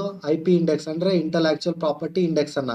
ನೋಡಿ, ಇದು ಜುಲೈ 2021ರಲ್ಲಿ ವಾಣಿಜ್ಯ ವಿಮರ್ಶೆಯ ಸ್ವಾಗತಾರ್ಹ ಬೆಳವಣಿಗೆ ಆಗಿದೆ. ನೋಡಿ, ವಾಣಿಜ್ಯ ಸಂಸದೀಯ ಸ್ಥಾಯಿ ಸಮಿತಿಯ ಭಾರತದಲ್ಲಿ ಬೌದ್ಧಿಕ ಆಸ್ತಿ ಹಕ್ಕುಗಳ ಆಡಳಿತದ ವಿಮರ್ಶೆಯನ್ನ ಬಿಡುಗಡೆ ಮಾಡಿತ್ತು. ಸೊ ಅದರ ಪ್ರಕಾರ ಈ IP ಇಂಡೆಕ್ಸ್ ಅನ್ನ ಸ್ವಲ್ಪ ಬೆಳವಣಿಗೆ ಆಗಿದೆ ಅಂತ ಅವಾಗಲೇ ಅಂದಾಜಿಸಿದ್ರು. ಹಾಗಾದ್ರೆ ನಾವು ನಮ್ಮ ಭಾರತದ ರ್ಯಾಂಕ್ ತಿಳ್ಕೊಂಡ್ವಿ ಇಂಟೆಲೆಕ್ಚುಯಲ್ ಪ್ರಾಪರ್ಟಿ ಇಂಡೆಕ್ಸ್ ಅಂದ್ರೆ IP ಇಂಡೆಕ್ಸ್ ಅಲ್ಲಿ. ಸೊ ಹಾಗಾದ್ರೆ ಟಾಪ್ 5 ಕಂಟ್ರೀಸ್ ಯಾವ್ದೆಲ್ಲ ಇದೆ ಅದನ್ನು ಕೂಡ ನೆನಪಿಟ್ಕೊಳ್ಳಿ. ಯಾಕಂದ್ರೆ ಯಾವ್ದಪ್ಪ ಪ್ರಥಮ IP ಇಂಡೆಕ್ಸ್ ಅಲ್ಲಿ ಪ್ರಥಮ ಸ್ಥಾನ ಪಡೆದಂತ ಕಂಟ್ರಿ ಅಂತ ಕೇಳಿದ್ರೆ ಆದ್ರೂ ಕೂಡ ಆನ್ಸರ್ ಗೊತ್ತಿರಬೇಕು. ನೋಡಿ, ಇಲ್ಲಿ ಕೊಟ್ಟಿದ್ದೀನಿ. ಯುನೈಟೆಡ್ ಸ್ಟೇಟ್ಸ್ ಪ್ರಥಮವಾದ್ರೆ ಯುನೈಟೆಡ್ ಕಿಂಗ್ಡಮ್ ದ್ವಿತೀಯ, ಜರ್ಮನಿ ತೃತೀಯ, ಮತ್ತೆ 4th place Sweden, place France. ಈ ತರ ಟಾಪ್ 5 ಪ್ಲೇಸಸ್ ಇದಾವೆ. United States, United Kingdom, Germany, Sweden, France. So ಈ ತರ 5 ನೇಷನ್ಸ್ ಗಳು ಇದಾವೆ. ಇದನ್ನ ಒಂದು ಬುಕ್ ಅಲ್ಲಾದ್ರೂ ಒಂದು ಇದರಲ್ಲಾದ್ರೂ ಬರ್ದಿಟ್ಕೊಳ್ಳಿ. ಇದು ಕೂಡ ಇಂಪಾರ್ಟೆಂಟ್. ಸೊ ಇದು ಕೂಡ ಯಾವ್ದಪ್ಪ ಟಾಪ್ 5 ಕಂಟ್ರೀಸ್ ಅಂದ್ರೆ ಇದು ಕೂಡ ಇಂಪಾರ್ಟೆಂಟ್ ಆಗಿರುತ್ತೆ ಸ್ನೇಹಿತರೆ. ಹಾಗಾದ್ರೆ ಮುಂದಿನ ಪ್ರಶ್ನೆ ಏನಪ್ಪಾ ಇದೆ? Which state cabinet has approved India's first waste eco park? ನೋಡಿ, ಭಾರತದ 1ನೇ ತ್ಯಾಜ್ಯ ಪರಿಸರದ ಉದ್ಯಾನವನವನ್ನು ಯಾವ ರಾಜ್ಯ ಕ್ಯಾಬಿನೆಟ್ ಅನುಮೋದಿಸಿದೆ ಅಂತ ಕೇಳಿದ್ದಾರೆ. ಆಪ್ಷನ್ ಎ ಆಸಾಂ ಇದೆ, ಆಪ್ಷನ್ ಬಿ ದೆಹಲಿ ಇದೆ, ಆಪ್ಷನ್ ಸಿ ಗೋವಾ ಇದೆ, ಆಪ್ಷನ್ ಡಿ ಕರ್ನಾಟಕ ಇದೆ. ಸೊ ದ ರೈಟ್ ಆನ್ಸರ್ ಯಾವ್ದಪ್ಪ ಇದಕ್ಕೆ ಅಂತಂದ್ರೆ ಆಪ್ಷನ್ ಬಿ ದೆಹಲಿ. ನೋಡಿ, ದೆಹಲಿ ಕ್ಯಾಬಿನೆಟ್ ಇದೆಯಲ್ಲ, ಅದು India's first e waste eco park. ನೋಡಿ, ಇದರಲ್ಲಿ ಏನಪ್ಪ ಇಂಪಾರ್ಟೆಂಟ್ ಅಂದ್ರೆ ನಮ್ಮ ಭಾರತದ ಮೊದಲ ಇ ವೇಸ್ಟ್ ಎಕೋ ಪಾರ್ಕ್ ಎಲ್ಲಪ್ಪ ಸ್ಥಾಪನೆ ಅಥವಾ ಯಾವ್ದು ಅಪ್ರೂವ್ ಮಾಡಿದ್ದಾರೆ ಅಂದ್ರೆ ದೆಹಲಿ ಕ್ಯಾಬಿನೆಟ್ ಅಪ್ರೂವ್ ಮಾಡಿದೆ ಸ್ನೇಹಿತರೆ. ಮತ್ತೆ ಫಿಲ್ಮ್ ಪಾಲಿಸಿ ಕೂಡ ಅಪ್ರೂವ್ ಮಾಡಿದೆ. ಯಾಕಂದ್ರೆ ಟು ಬೂಸ್ಟ್ ಟೂರಿಸಂ ಅನ್ನ ಬೂಸ್ಟ್ ಮಾಡೋದಕ್ಕೋಸ್ಕರ ಇ ವೇಸ್ಟ್ ಎಕೋ ಪಾರ್ಕ್ ಮತ್ತೆ ಫಿಲ್ಮ್ ಪಾಲಿಸಿಯನ್ನ ಇಂಟ್ರೊಡ್ಯೂಸ್ ಮಾಡಿದೆ ಯಾರು, ದೆಹಲಿ ಕ್ಯಾಬಿನೆಟ್. ನೋಡಿ, the park will be built on 20 acres of land. ತಿಳ್ಕೊಳ್ಳಿ. ಹಾಗೆ Delhi government will set up the country's first e waste eco park. ಅವಾಗಲೇ ಹೇಳಿದಾಗೆ ಭಾರತದಲ್ಲಿ first e waste eco park ಅನ್ನ ದೆಹಲಿ ಗೌರ್ಮೆಂಟ್ ಸೆಟಪ್ ಮಾಡಕ್ ಶುರು ಮಾಡಿದೆ. ಯಾಕಂದ್ರೆ ನೋಡಿ, ರೀಸೈಕ್ಲಿಂಗ್ ಮತ್ತೆ remanufacturing work will be done in the safe and scientific manner ಅಂತ ಹೇಳಿದ್ದಾರೆ. ಮತ್ತೆ Delhi cabinet also approved Delhi film policy 2022 ಅಂದ್ರೆ 2022 ದೆಹಲಿ ಫಿಲ್ಮ್ ಪಾಲಿಸಿ ಕೂಡ ಅಪ್ರೂವ್ ಮಾಡಿದೆ. ಇದರಿಂದ ಏನ್ ಯೂಸ್ ಅಂದ್ರೆ ನೋಡಿ, 50 ಕೋಟಿ film fund will be introduce to support film producers. ಅಂದ್ರೆ 50 ಕೋಟಿ ಫಿಲ್ಮ್ ಫಂಡ್ ಕೂಡ ಸಿನಿಮಾ ನಿರ್ದೇಶಕರು ಇರ್ತಾರಲ್ಲ ಅವರಿಗೆ ಯೂಸ್ ಆಗ್ಲಿ, ನಿರ್ಮಾಪಕರು ಪ್ರೊಡ್ಯೂಸರ್ ಇರ್ತಾರಲ್ಲ ಅವರಿಗೆ ಯೂಸ್ ಆಗ್ಲಿ ಅಂತಕ್ಕೋಸ್ಕರ 50 ಕೋಟಿ ಫಿಲ್ಮ್ ಫಂಡ್ ಕೂಡ ಅವ್ರು ಕೊಡೋಕೆ ಸಿದ್ಧವಾಗಿದ್ದಾರೆ ಯಾರು, ದೆಹಲಿ ಕ್ಯಾಬಿನೆಟ್. ಮತ್ತೆ ನೋಡಿ, India's most progressive film policy ಎದಕ್ಕಪ್ಪ ಅಂದ್ರೆ ಕ್ರಿಯೇಟ್ ಅ ಜಾಬ್ ಅಪರ್ಚುನಿಟೀಸ್. ನೋಡಿ, ಒಂದು ಫಿಲ್ಮ್ ಪಾಲಿಸಿ ಮಾಡಿದ್ರೆ ಅಲ್ಲಿ ಜಾಬ್ ಅಪರ್ಚುನಿಟೀಸ್ ಇನ್ಕ್ರೀಸ್ ಆಗುತ್ತೆ ಮತ್ತೆ ನಮ್ಮ ಎಕನಾಮಿ ಕೂಡ ಬೂಸ್ಟ್ ಆಗುತ್ತೆ, ಅಂದ್ರೆ ಸ್ವಲ್ಪ ಬಲಿಷ್ಠವಾಗುತ್ತೆ ಎಕನಾಮಿ. ಮತ್ತೆ ಇದು ಇನ್ನೊಂದು ಏನಪ್ಪಾ ಅಂದ್ರೆ 3 ಕೋಟಿ ಸಬ್ಸಿಡಿ ಕೂಡ ಕೊಡ್ತಾ ಇದ್ದಾರೆ. ಯಾರಿಗೆ ಅಂದ್ರೆ ನ್ಯಾಷನಲ್ ಕ್ಯಾಪಿಟಲ್ ಅಂತ ದೆಹಲಿಯಲ್ಲಿ ಏನಾದ್ರು ಶೂಟಿಂಗ್ ಮಾಡ್ತಾ ಇದ್ರೆ 3 ಕೋಟಿವರೆಗೂ ಸಬ್ಸಿಡಿಯನ್ನ ಕೊಡ್ತಾ ಇದ್ದಾರೆ ಯಾರು, ದೆಹಲಿ ಕ್ಯಾಬಿನೆಟ್. ಮುಂದಿನ ಪ್ರಶ್ನೆ ಏನಪ್ಪಾ ಇದೆ ಅಂದ್ರೆ third India Japan joint exercise Dharma guardian 2022 to be held in dash ಅಂತ ಕೇಳಿದ್ದಾರೆ. 3ನೇ ಭಾರತ ಜಪಾನ್ ಜಂಟಿ ವ್ಯಾಯಾಮ ಎಕ್ಸ್ ಧರ್ಮ ಗಾರ್ಡಿಯನ್ 2022 ಎಲ್ಲಿ ನಡೆಯಲಿದೆ, ಡ್ಯಾಶ್ ನಲ್ಲಿ ನಡೆಯಲಿದೆ, ಒಟ್ಟು ಎಲ್ಲಿ ನಡೆಯಲಿದೆ ಅಂತ ಕೇಳಿದ್ದಾರೆ. Option A Panaji, option B Mumbai, option C Chennai, option D Belagavi. So the right answer ಯಾವ್ದಪ್ಪ ಅಂದ್ರೆ ಇದಕ್ಕೆ ಆಪ್ಷನ್ ಡಿ ಬೆಳಗಾವಿ ಸ್ನೇಹಿತರೆ. ನೋಡಿ, third India Japan joint exercise ಅಂದ್ರೆ ಎಕ್ಸ್ ಧರ್ಮ ಗಾರ್ಡಿಯನ್ ಅನ್ನೋ 2022 ಕರ್ನಾಟಕದಲ್ಲಿ, ಅದು ನಮ್ಮ ಉತ್ತರ ಕರ್ನಾಟಕವಾದಂತ ಬೆಳಗಾವಿಯಲ್ಲಿ ನಡೀತಾ ಇದೆ. ನೋಡಿ, ದ ಥರ್ಡ್ ಎಡಿಷನ್ ಅಂದ್ರೆ ಇದು 3ನೇ ಎಡಿಷನ್ ಆಗಿದೆ. ಯಾವುದು, ಜಾಯಿಂಟ್ ಮಿಲಿಟರಿ ಎಕ್ಸರ್ಸೈಸ್. ಯಾವುದೆಲ್ಲ ಪಾಲ್ಗೊಳ್ಳುತ್ತೆ ನೋಡಿ, ನಾವು ಒಂದು ಈ ತರ ಓದ್ತಾ ಇದ್ದೇವೆ ಅಂದ್ರೆ ಎಲ್ಲಿ ನಡೆಯಿತು, ಯಾವಾಗ ನಡೆಯಿತು, ಯಾರೆಲ್ಲ ಭಾಗವಹಿಸ್ತಾ ಇದ್ದಾರೆ ಎಲ್ಲ ಕಂಪ್ಲೀಟ್ ಆಗಿ ತಿಳ್ಕೊಳ್ಳಿ. ಇದ್ರ ಏನೇ ಕ್ವಶನ್ ಕೇಳಿದ್ರು ಎಕ್ಸ್ ಧರ್ಮ ಗಾರ್ಡಿಯನ್ 2022 ಇದ್ರ ಬಗ್ಗೆ ಕ್ವಶನ್ ಕೇಳಿದ್ರು ನಿಮಗೆ ಆನ್ಸರ್ ಮಾಡೋ ಸಾಮರ್ಥ್ಯ ಇರಬೇಕು. ಸೊ ಇದನ್ನೆಲ್ಲಾನು ನೀವು ನೆನಪಿಟ್ಕೊಳ್ಳಿ. ಏನಪ್ಪಾ ಅಂದ್ರೆ ಎಲ್ಲಿ ನಡೀತಾ ಇದೆ, ಬೆಳಗಾವಿ ಅಂದ್ರೆ ಕರ್ನಾಟಕದಲ್ಲಿ ಬೆಳಗಾವಿಲಿ ನಡೀತಾ ಇದೆ. ಸೊ ಇದು ಎಷ್ಟನೇ ಎಡಿಷನ್, 3ನೇ ಎಡಿಷನ್. ನೋಡಿ, ಇದು 3ನೇ ಎಡಿಷನ್ ಆಗಿದೆ ಅದು ಎಕ್ಸ್ ಧರ್ಮ ಅನ್ನೋದು. ಮತ್ತೆ ಜಾಯಿಂಟ್ ಮಿಲಿಟರಿ ಎಕ್ಸರ್ಸೈಸ್, ಜಾಯಿಂಟ್ ಅಂತ ಬಂದ ತಕ್ಷಣ ಯಾವ್ದೆಲ್ಲ ಅಂತಂದ್ರೆ ಇಂಡಿಯಾ ಅಂಡ್ ಜಪಾನ್. ನೋಡಿ, ಯಾವುದು ಎಕ್ಸ್ ಧರ್ಮ ಗಾರ್ಡಿಯನ್ 2022 ಇಂಡಿಯಾ ಮತ್ತೆ ಜಪಾನ್ ಇಲ್ಲೇ ಕೊಟ್ಟಿದ್ದಾರೆ ನೋಡಿ. Will be conducted from 27th February to 10th March ಅಂದ್ರೆ 27 ಫೆಬ್ರವರಿ ಇಂದ 10 ಮಾರ್ಚ್ ಅಲ್ಲಿವರೆಗೂ ಈ ಎಕ್ಸ್ ಧರ್ಮ ಗಾರ್ಡಿಯನ್ 2022 ನಡೆಯುತ್ತದೆ. ಎಲ್ಲಿ, ಬೆಳಗಾವಿ ಕರ್ನಾಟಕದಲ್ಲಿ. ಮತ್ತೆ ಯಾರಪ್ಪ ಇದರಲ್ಲಿ ಪಾರ್ಟಿಸಿಪೇಟ್ ಮಾಡೋದು ಅಂತಂದ್ರೆ 15ನೇ battalion of Maratha light infantry regiment of the Indian army, ಹಾಗೆ 30th infantry regiment of Japanese ground self defence force are participated in this 12 days long joint exercise. ಅಂದ್ರೆ ಈ 12 ದಿನಗಳ ಇದೆಯಲ್ಲ ಜಾಯಿಂಟ್ ಮಿಲಿಟರಿ ಎಕ್ಸರ್ಸೈಸ್, ಇದಕ್ಕೆ ಇಂಡಿಯಾ ಮತ್ತೆ ಜಪಾನ್ ಮಿಲಿಟರಿ ಬೆಟಾಲಿಯನ್ ಕೂಡ ಅಂದ್ರೆ ಇದು 2 ಬೆಟಾಲಿಯನ್ ಪಾಲ್ಗೊಳ್ಳುತ್ತಾ ಇದೆ. ನೋಡಿ, the military exercise will focus on ಎದ್ರ ಮೇಲೆ ಅಂದ್ರೆ ಜಂಗಲ್, ಕಾಡು ಮತ್ತೆ ಸೆಮಿ ಅರ್ಬನ್ ಮತ್ತೆ ಅರ್ಬನ್ ಟೆರೈನ್ಸ್ ಅಂದ್ರೆ ನಗರ ಭೂ ಪ್ರದೇಶಗಳ ಬಗ್ಗೆ ಜಾಸ್ತಿ ಫೋಕಸ್ ಮಾಡ್ತಾ ಇರೋದು ಈ ಆಪರೇಷನ್. ಮತ್ತೆ ಏನಪ್ಪಾ ಗುರಿ, ಏನಪ್ಪಾ ಅಂದ್ರೆ ಎನ್ಹಾನ್ಸಿಂಗ್ ದ ಇಂಟರ್ ಆಪರೇಬಿಲಿಟಿ ಅಂದ್ರೆ ಅಂತರ್ ಕಾರ್ಯ ಸಾಮರ್ಥ್ಯ ಅಂಡ್ ಫೋಸ್ಟರ್ ಮ್ಯೂಚುವಲ್ ಅಂಡರ್ಸ್ಟ್ಯಾಂಡಿಂಗ್, ಪರಸ್ಪರ ತಿಳುವಳಿಕೆಯನ್ನ ಬೆಳೆಸಿಕೊಳ್ಳಿ ಅದಕ್ಕೋಸ್ಕರ ಇದನ್ನ ಆ, ಈ ಎಕ್ಸಸೈಸ್ ಅಂದ್ರೆ ಎಕ್ಸ್ ಧರ್ಮ ಗುರು ಗಾರ್ಡಿಯನ್ ಅನ್ನೋದನ್ನ ಮಾಡ್ತಾ ಇದ್ದಾರೆ. ಹಾಗೆ ಯಾವಾಗಿಂತ ಸ್ಥಾಪನೆ ಆಯ್ತು ಅವಾಗ್ಲೇ ಹೇಳಿದ್ರೆ ಥರ್ಡ್ ಎಡಿಷನ್ ಅಂತ. ಸೊ 2018ರಿಂದ ಈ ಎಕ್ಸ್ ಧರ್ಮ ಗಾರ್ಡಿಯನ್ ಅನ್ನೋದು ಸ್ಟಾರ್ಟ್ ಆಗಿದೆ ಸ್ನೇಹಿತರೆ, ಇಂಡಿಯಾ ಮತ್ತೆ ಜಪಾನ್ ಮಧ್ಯೆ. ಹಾಗಾದ್ರೆ ಮುಂದಿನ ಪ್ರಶ್ನೆ ನೋಡೋಣ ಬನ್ನಿ.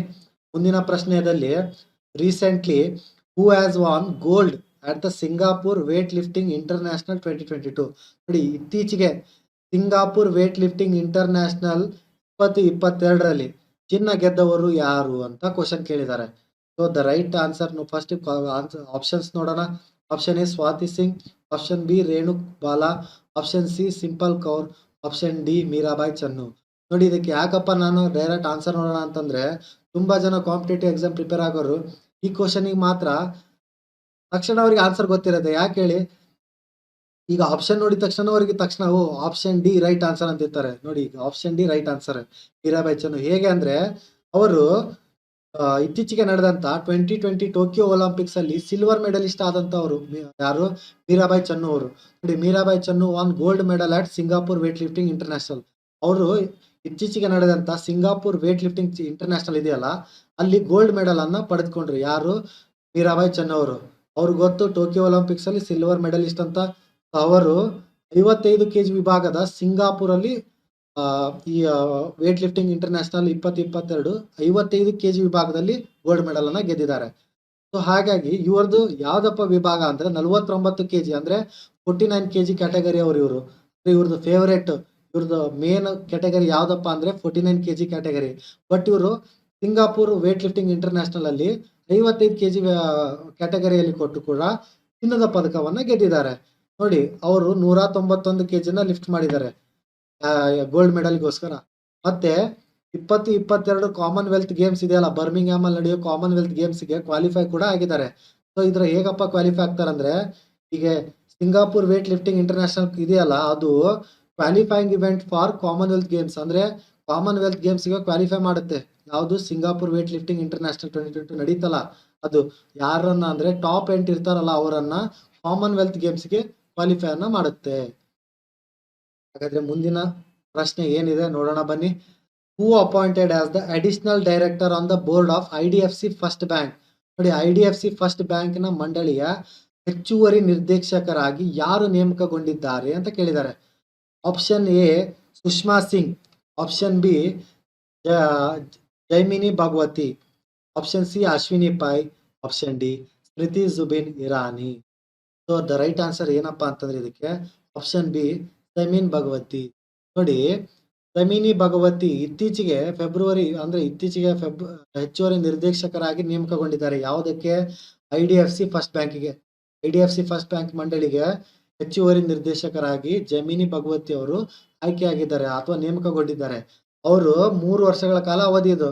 ನೋಡಿ, ಫೆಬ್ರವರಿ 28ರಿಂದ ಅನ್ವಯವಾಗುತ್ತದೆ ಇದು ಅವರ ಅವಧಿ. ಹಾಗೆ IDFC ಲಿಮಿಟೆಡ್ ನ ಸ್ವತಂತ್ರ ನಿರ್ದೇಶಕರಾಗಿದ್ದರು. ಹಾಗೆ IDFC ಫಸ್ಟ್ ಬ್ಯಾಂಕ್ ನ ಮೂಲ ಕಂಪನಿ ಆಗಿದೆ. ಯಾವುದು, IDFC ಲಿಮಿಟೆಡ್. ಮೂಲ ಕಂಪನಿ IDFC ಫಸ್ಟ್ ಬ್ಯಾಂಕ್ ಮೂಲ ಕಂಪನಿ ಯಾವುದು, IDFC ಲಿಮಿಟೆಡ್. ಸೊ ಹಾಗಾದ್ರೆ IDFC ಹೆಡ್ ಕ್ವಾರ್ಟರ್ಸ್ ಯಾವುದು, ಫಸ್ಟ್ ಬ್ಯಾಂಕ್ ಹೆಡ್ ಕ್ವಾರ್ಟರ್ಸ್ ಯಾವುದು, ಮುಂಬೈ ಇದೆ. IDFC first bank head quarters ಎಲ್ಲಿದೆ ಅಂದ್ರೆ ಮುಂಬೈಯಲ್ಲಿದೆ. CEO ಮತ್ತೆ MD ಯಾರು, IDFC first bank B Vaidyanathan. ಹಾಗಾಗಿ ಮತ್ತೆ IDFC ಫುಲ್ ಫಾರ್ಮ್ ಗೊತ್ತಿರಲಿ, ಇನ್ಫ್ರಾಸ್ಟ್ರಕ್ಚರ್ ಡೆವಲಪ್ಮೆಂಟ್ ಫೈನಾನ್ಸ್ ಕಂಪನಿ ಅಂತ. ಸ್ಥಾಪನೆ ಆಗಿರೋದು ವರ್ಷ ಅಕ್ಟೋಬರ್ 2015. ಯಾವುದು, IDFC ಫಸ್ಟ್ ಬ್ಯಾಂಕ್ ಸ್ಥಾಪನೆ ಆಗಿರೋದು ಅಕ್ಟೋಬರ್ 2015. ಇಷ್ಟು ಇನ್ಫಾರ್ಮೇಶನ್ ನಿಮಗೆ ಗೊತ್ತಿರಲಿ ಸ್ನೇಹಿತರೆ. ಹಾಗಾದ್ರೆ ಮುಂದಿನ ಪ್ರಶ್ನೆ ಏನಪ್ಪಾ ಇದೆ ಅಂತಂದ್ರೆ, who is appointed as the new chairperson of the SEBI ಅಂದ್ರೆ SCBI ಬೋರ್ಡ್. ನೋಡಿ, SCBI ಗೊತ್ತು, securities exchange board of India ಮಂಡಳಿಯ ಹೊಸ ಅಧ್ಯಕ್ಷರಾಗಿ ಯಾರು ನೇಮಕಗೊಂಡಿದ್ದಾರೆ ಅಂತ ಕೇಳಿದ್ದಾರೆ. Option A Ram Kumar Kashyap, option B Ajay Tyagi, option C Shaktikanta Das, option D Madhavi Puri Buch. So the right answer ಯಾವ್ದಪ್ಪ ಅಂದ್ರೆ ಇದಕ್ಕೆ ಆಪ್ಷನ್ ಡಿ ಮಾಧವಿ ಪುರಿಬುಚ್. ನೋಡಿ, ಭಾರತದ $3.3 ಟ್ರಿಲಿಯನ್ ಸ್ಟಾಕ್ ಮಾರುಕಟ್ಟೆ ಪರಿಸರ ವ್ಯವಸ್ಥೆಯ ಮೇಲ್ವಿಚಾರಣೆಯ ಉಸ್ತುವಾರಿ ನಿಯಂತ್ರಕರಾದ ಭಾರತದ ಸೆಕ್ಯೂರಿಟೀಸ್ ಎಕ್ಸ್ಚೇಂಜ್ ಬೋರ್ಡ್ ಅಂದ್ರೆ securities exchange board of India ಇದೆಯಲ್ಲ, ಅದರದ ಅಧ್ಯಕ್ಷರಾಗಿ ಮಾಧಬಿ ಪುರಿಬುಚ್ ಅವರು ನೇಮಕಗೊಂಡಿದ್ದಾರೆ. ಇದು ಗೊತ್ತಿರಲಿ. ಇವ್ರು ಏನಪ್ಪಾ ಅಂತಂದ್ರೆ ಮೊದಲ ಮಹಿಳೆ ಮತ್ತು ಖಾಸಗಿ ವಲಯದ ಮೊದಲ ವ್ಯಕ್ತಿಯಾಗಲಿದ್ದಾರೆ ಅಂತ ಹೇಳಿದ್ದಾರೆ. ಯಾರು? ಮಾಧಬಿ ಪುರಿಬುಚ್ ಅವರು. ನೋಡಿ, ಇತ್ತೀಚೆಗೆ ಅಜಯ್ ತಾಗಿ ಅವರು, ಇವಕ್ಕಿಂತ ಮುಂಚೆ ಇದ್ದವರು ಅಜಯ್ ತಾಗಿ ಅವರದ್ದು ಅವಧಿ ಕೊನೆಗೊಂಡಿತ್ತು. ಯಾವಾಗ? ಸೋಮವಾರ. ಸೊ ಅವರ ಸ್ಥಾನಕ್ಕೆ ಇವರು ಆಯ್ಕೆಯಾಗಿದ್ದಾರೆ. ಅಂದ್ರೆ 28 ಮಾರ್ಚ್ ರಂದು ಅವರದ್ದು ಇದು ಮುಗೀತು. 28 ಫೆಬ್ರವರಿ. 28 ಫೆಬ್ರವರಿಗೆ ಅಜಯ್ ತಾಗಿ ಅವರ ಅವಧಿ ಮುಗೀತು. ಸೊ ಮಾರ್ಚ್ 1ರಿಂದ ಮಾಧವಿ ಪುರಿಬುಚ್ ಅವರು ಏನಪ್ಪಾ ಅಂದ್ರೆ ಅವ್ರದ್ದು ಅವಧಿ ಸ್ಟಾರ್ಟ್ ಆಗೋದು ಮಾರ್ಚ್ 1ರಿಂದ. ಬಟ್ ಅವತ್ತು ಗೌರ್ಮೆಂಟ್ ಹಾಲಿಡೇ ಇರೋದ್ರಿಂದ, ಅಂದ್ರೆ ಶಿವರಾತ್ರಿ ಇರೋದ್ರಿಂದ, ಸೊ ಮಾರ್ಚ್ 2ರಿಂದ ಅವರು ಅಧಿಕಾರ ವಹಿಸ್ಕೊಂಡ್ರು ಅಂತ ಹೇಳಿದ್ದಾರೆ. ಸೊ SCBI ಬಗ್ಗೆ ಗೊತ್ತಿರಲಿ ನಿಮಗೆ. Securities and exchange board of India ಅನ್ನೋದು ಮತ್ತೆ ಯಾವಾಗಪ್ಪ ಸ್ಥಾಪನೆ ಆಗಿರೋದು? 12 ಏಪ್ರಿಲ್ 1992. ಹೆಡ್ ಕ್ವಾರ್ಟರ್ಸ್ ಅದು ಕೂಡ ಇರೋದು ಮುಂಬೈಯಲ್ಲಿ, ಮಹಾರಾಷ್ಟ್ರದ ಮುಂಬೈಯಲ್ಲಿದೆ. ಮತ್ತೆ ಚೇರ್ಮನ್ ಯಾರಪ್ಪ ಅಂದ್ರೆ ಮಾಧಬಿ ಪುರಿಬುಚ್ ಅವರು ಚೇರ್ಮನ್ ಆಗಿದ್ದಾರೆ. ಅದು security exchange board of India ಅದು. ಹಾಗಾದ್ರೆ ಮುಂದಿನ ಪ್ರಶ್ನೆ ಏನಿದೆ? What is the GDP growth rate of India in FY 2022 by Brick works ratings? ನೋಡಿ, ಬ್ರಿಕ್ ವರ್ಕ್ಸ್ ರೇಟಿಂಗ್ ಗಳಿಂದ FY 2022 ರಲ್ಲಿ ಭಾರತದ GDP ಬೆಳವಣಿಗೆ ದರ ಎಷ್ಟು ಅಂತ ಕೇಳಿದ್ದಾರೆ. So option A 9%, option B 9.5%, option C 8.3%, option D 6.4%. So ಈ ಕ್ವಶನ್ಗೆ ರೈಟ್ ಆನ್ಸರ್ ಯಾವ್ದಪ್ಪ ಅಂತಂದ್ರೆ ಆಪ್ಷನ್ ಸಿ 8.3% ಸ್ನೇಹಿತರೆ. ನೋಡಿ, ಬ್ರಿಕ್ ವರ್ಕ್ಸ್ ರೇಟಿಂಗ್ ಇದೆಯಲ್ಲ, ಅದು ಕೆಳಮುಖವಾಗಿ ಪರಿಷ್ಕರಿಸಲಾಗಿದೆ. ಅಂದ್ರೆ ಡೌನ್ವರ್ಡ್ಸ್ ಬರ್ತಾ ಇದೆ. ಯಾಕಂದ್ರೆ ಇದೇ ಜನವರಿ 2022ರಲ್ಲಿ ರೇಟಿಂಗ್ ಏಜೆನ್ಸಿ ಇದೆಯಲ್ಲ, ಇದು 8.5ರಿಂದ 9 ಅಂತ ಅಂದಾಜಿಸಿದ್ರು. ಬಟ್ ಇವಾಗ 8.3 ಅಂದ್ರೆ ಇಳುಮುಖ ಆಗಿದೆ ಇನ್ನ. ಸೊ ಹಣಕಾಸು 21-22ರ GDP ಬೆಳವಣಿಗೆ ಮುನ್ಸೂಚನೆಯು 8.3% ಅಂತ ಹೇಳಿದ್ದಾರೆ. ಅಂದ್ರೆ ಅದು ಇಳಿಮುಖ ಆಗಿದೆ. ಸೊ ಈ ಬ್ರಿಕ್ ವರ್ಕ್ಸ್ ರೇಟಿಂಗ್ ಏನಪ್ಪಾ ಅಂದ್ರೆ 7 ಸೆಬಿ ಕ್ರೆಡಿಟ್ ರೇಟಿಂಗ್ ಇದಾವಲ್ಲ, ನೋಂದಾಯಿತ ರಿಜಿಸ್ಟರ್ಡ್ ಕ್ರೆಡಿಟ್ ರೇಟಿಂಗ್ ಇದಾವೆ 7. ಅದರಲ್ಲಿ ಬ್ರಿಕ್ಸ್ ವರ್ಕ್ ರೇಟಿಂಗ್ ಕೂಡ ಒಂದು. ಹಾಗಾದ್ರೆ 7 ಯಾವ್ದೆಲ್ಲ ನೋಡೋಣ ಬನ್ನಿ. ನೋಡಿ, ಇನ್ಫಾರ್ಮೇಟಿವ್ 7 ಯಾವ್ದೆಲ್ಲ ಅಂದ್ರೆ credit ratings information service of India limited ಅಂತ, ಕ್ರಿಸಲ್, ಮತ್ತೆ investment information and credit rating agency of India limited, ಮತ್ತೆ credit analysis and research limited, ಇದು ಕೇರ್ ಅಂತ ಕರೀತಾರೆ. ಮತ್ತೆ acquired ratings and research, earlier ಏನಂತಿದ್ರು SMERA ಅಂತ ಕರಿತಿದ್ರು, ಇವಾಗ acquired ratings and research ratings limited ಅಂತ ಅಂತಾರೆ. ಮತ್ತೆ brick works ratings India private limited, 5ನೇದಿದ್ರೆ India ratings and research private limited ಇದೆ. ಮತ್ತೆ informatives valuations and rating private ಅನ್ನೋದು 7ನೇ ಸ್ಥಾನದಲ್ಲಿದೆ. ಹಾಗಾದ್ರೆ ಇಷ್ಟು 7 ಇದಾವೆ. ಯಾವುದು? ಕ್ರಿಸಿಲ್ ಇದೆ, credit rating information center India limited, ICRA ಇದೆ, ಕೇರ್ ಇದೆ, ಮತ್ತೆ acute rating and research rating limited ಇದೆ, ಬ್ರಿಕ್ ವರ್ಕ್ಸ್ ರೇಟಿಂಗ್ ಇದೆ, India rating and research private limited, ಮತ್ತೆ informetric valuation and rating private limited ಕೂಡ ಇದೆ. 7 ಕ್ರೆಡಿಟ್ ರೇಟಿಂಗ್ಸ್ ಏಜೆನ್ಸಿಗಳಿದಾವೆ. ಹಾಗಾದ್ರೆ ಮುಂದಿನ ಪ್ರಶ್ನೆ ಏನಪ್ಪಾ ಇದೆ? Which bank has collaborated with NPCI to launch exclusive MSME RuPay credit card for the micro, small and medium enterprises industry? ಸೂಕ್ಷ್ಮ, ಸಣ್ಣ ಮತ್ತು ಮಧ್ಯಮ ಉದ್ಯಮಕ್ಕಾಗಿ ವಿಶೇಷ MSME ರೂಪೇ ಕ್ರೆಡಿಟ್ ಕಾರ್ಡ್ ಅನ್ನು ಪ್ರಾರಂಭಿಸಲು NPCI ಅಂದ್ರೆ national payment corporation of India ಯೊಂದಿಗೆ ಯಾವ ಬ್ಯಾಂಕ್ ಸಹಯೋಗ ಹೊಂದಿದೆ ಅಂತ ಕ್ವಶನ್ ಇದೆ. ಹಾಗಾದ್ರೆ ಇದರ ಆಪ್ಷನ್ಸ್ ಏನೆಲ್ಲ ಇದೆ ನೋಡಿ. ಆಪ್ಷನ್ ಎ SBI ಇದೆ, ಆಪ್ಷನ್ ಬಿ ಆಕ್ಸಿಸ್ ಬ್ಯಾಂಕ್ ಇದೆ, ಆಪ್ಷನ್ ಸಿ HDFC ಬ್ಯಾಂಕ್ ಇದೆ, option D union Bank of India ಇದೆ. ಸೊ ಇದರ ರೈಟ್ ಆನ್ಸರ್ ಏನಪ್ಪಾ ಅಂದ್ರೆ ಸ್ನೇಹಿತರೆ option D union Bank of India. ನೋಡಿ, MSMEಗಳಿಗೆ ಮೀಸಲಾದ ಕಾರ್ಡ್ ಅಂದ್ರೆ ಯೂನಿಯನ್ ಬ್ಯಾಂಕ್ ಆಫ್ ಇಂಡಿಯಾದ ಅರ್ಹ ಸಾಲಗಾರರಿಗೆ ಲಭ್ಯವಿರುತ್ತದೆ. ಯಾರಿಗೆ ಅರ್ಹರಿದ್ದಾರೋ ಅವರಿಗೆ ಆ ಸಾಲ ಅವರಿಗೆ ಅವೈಲೇಬಲ್ ಇರುತ್ತೆ ಸ್ನೇಹಿತರೆ. ಯಾವುದು ಇದು MSME ರೂಪೇ ಕ್ರೆಡಿಟ್ ಕಾರ್ಡ್. ಮತ್ತೆ 2022ರ ಫೆಬ್ರವರಿ 25ರಂದು ಇದರಲ್ಲಿ ನಿಮಗೆ ತುಂಬಾ ಇಂಪಾರ್ಟೆಂಟ್ ಏನೇನು ಬರುತ್ತೆ ಅಂದ್ರೆ ನೋಡಿ, ಎಲ್ಲಿ ನೋಡಿ ಯಾವಾಗ ಅಂದ್ರೆ 25ರಂದು ಮಹಾರಾಷ್ಟ್ರದ ಸಿಂಧುದುರ್ಗ ಜಿಲ್ಲೆಯಲ್ಲಿ ಎಲ್ಲಿ? ಸಿಂಧುದುರ್ಗ ಜಿಲ್ಲೆಯಲ್ಲಿ, ಮಹಾರಾಷ್ಟ್ರದಲ್ಲಿ ನಡೆಯುತ್ತಿರುವ 2 ದಿನಗಳ ಎಂಎಸ್ಎಂಇ ಕಾನ್ಕ್ಲೇವ್ನಲ್ಲಿ ಕೇಂದ್ರದ ಸೂಕ್ಷ್ಮ, ಸಣ್ಣ ಮತ್ತು ಮಧ್ಯಮ ಉದ್ಯಮಗಳ ಸಚಿವ ಯಾರಪ್ಪ? ಎಂಎಸ್ಎಂಇ ಮಿನಿಸ್ಟ್ರಿ ಅಂತಂದ್ರೆ ಸಚಿವ ಶ್ರೀ ನಾರಾಯಣ ರಾಣೆ ಅವರು ಕೇಂದ್ರದ ಎಂಎಸ್ಎಂಇ ರೂಪೆ ಕ್ರೆಡಿಟ್ ಕಾರ್ಡ್ ಅನ್ನ ಪ್ರಾರಂಭಿಸಿದರು. ನೋಡಿ, ಇದರಲ್ಲಿ ನಮಗೆ ಯಾರಪ್ಪ ಎಂಎಸ್ಎಂಇ ಮಿನಿಸ್ಟ್ರಿ ಅಂತಂದ್ರೆ ಶ್ರೀ ನಾರಾಯಣ ರಾಣೆ ಅವರು ಎಲ್ಲಿ? ಸಿಂಧುದುರ್ಗ ಜಿಲ್ಲೆಯಲ್ಲಿ ಏನ್ ನಡೀತಾ ಇದೆ ಅಲ್ಲ 2 ದಿನಗಳ ಎಂಎಸ್ಎಂಇ ಕಾನ್ಕ್ಲೇವ್, ಅಲ್ಲಿ ಇದನ್ನ ಪ್ರಾರಂಭಿಸಿದ್ರು. ಯಾವಾಗ? ಫೆಬ್ರವರಿ 25ರಂದು. ಸೊ ನಿಮಗೆ ಇನ್ನ ಇನ್ಫಾರ್ಮೇಶನ್ ಬೇಕಂದ್ರೆ ಯೂನಿಯನ್ ಬ್ಯಾಂಕ್ ಆಫ್ ಇಂಡಿಯಾ ತಿಳ್ಕೊಬೇಕು ನಾವು. ಏನಪ್ಪಾ ಅಂದ್ರೆ ಹೆಡ್ ಕ್ವಾರ್ಟರ್ಸ್ ಅದ್ರದ್ದು ಎಲ್ಲಿದೆ ಅಂದ್ರೆ ಮುಂಬೈಯಲ್ಲಿದೆ ಸ್ನೇಹಿತರೆ. ಮತ್ತೆ ಸಿಇಒ ಯಾರಂದ್ರೆ ರಾಜ್ ಕಿರಣ್ ರಾಯ್ ಜಿ. ಮತ್ತೆ ಯೂನಿಯನ್ ಬ್ಯಾಂಕ್ ಯಾವಾಗಪ್ಪ ಸ್ಥಾಪನೆ ಆಗಿರೋದಂದ್ರೆ 11 ನವೆಂಬರ್ 1919 ಮುಂಬೈಯಲ್ಲಿ. ಮತ್ತೆ NPCI ಬಗ್ಗೆ ಹೇಳಿದೆ, national payment corporation of India ಅಂತ ಫುಲ್ ಫಾರ್ಮ್. ಅದ್ರ ಕೂಡ ಹೆಡ್ ಕ್ವಾರ್ಟರ್ಸ್ ಮುಂಬೈಯಲ್ಲಿ ಇದೆ. ಮತ್ತೆ ಅದು ಯಾವಾಗಪ್ಪ ಸ್ಥಾಪನೆ ಆಗಿದ್ದಂತಂದ್ರೆ 2008ರಲ್ಲಿ. ಮತ್ತೆ ಯಾರಪ್ಪ ಫೌಂಡರ್ಸ್ ಅಂದ್ರೆ ರಿಸರ್ವ್ ಬ್ಯಾಂಕ್ ಆಫ್ ಇಂಡಿಯಾ ಮತ್ತೆ ಇಂಡಿಯನ್ ಬ್ಯಾಂಕ್ಸ್ ಅಸೋಸಿಯೇಷನ್. ಮತ್ತೆ ಅದ್ರದ್ದು MD ಮತ್ತೆ CEO ಯಾವ್ದಂದ್ರೆ NPCI ಅಂದ್ರೆ ಮಿಸ್ಟರ್ ದಿಲೀಪ್ ಅಸ್ಬೆ ಅವರು. ಸೊ ಯೂನಿಯನ್ ಬ್ಯಾಂಕ್ ಆಫ್ ಇಂಡಿಯಾದು ನಮಗೆ ಟ್ಯಾಗ್ ಲೈನ್ ಕೂಡ ತಿಳ್ಕೋಬೇಕು. ಏನಂದ್ರೆ good people to bank with ಅನ್ನೋದು ಟ್ಯಾಗ್ ಲೈನ್ ಆಗಿದೆ ಯೂನಿಯನ್ ಬ್ಯಾಂಕ್ ಆಫ್ ಇಂಡಿಯಾದು. ಯಾಕಂದ್ರೆ ಬ್ಯಾಂಕಿಂಗ್ ಎಕ್ಸಾಮ್ಸ್ ಹೋದವರಿಗೆ ತುಂಬಾ ಇಂಪಾರ್ಟೆಂಟ್ ಟ್ಯಾಗ್ ಲೈನ್ ಕೂಡ ಆಗಿರುತ್ತೆ ಸ್ನೇಹಿತರೆ. ಹಾಗಾದ್ರೆ ನಾವು ಮುಂದಿನ ಪ್ರಶ್ನೆಗೆ ಹೋಗೋಣವಾ? ಸೊ ಮುಂದಿನ ಪ್ರಶ್ನೆ ಏನಿದೆ ಅಂದ್ರೆ which bank has partnered with ICEPL for the development of Gobardhan plant in Indore. ನೋಡಿ, ಇಂದೋರ್ನಲ್ಲಿ ಗೋಬರ್ಧನ್ ಸ್ಥಾವರದ ಅಭಿವೃದ್ಧಿಗಾಗಿ ICEPL ನೊಂದಿಗೆ ಯಾವ ಬ್ಯಾಂಕ್ ಪಾಲುದಾರಿಕೆ ಹೊಂದಿದೆ ಅಂತ ಕೇಳಿದ್ದಾರೆ. So this right answer. First options ನೋಡೋಣ. Option A ICICI bank, option B HDFC bank, option C SBI bank, option D RBL bank.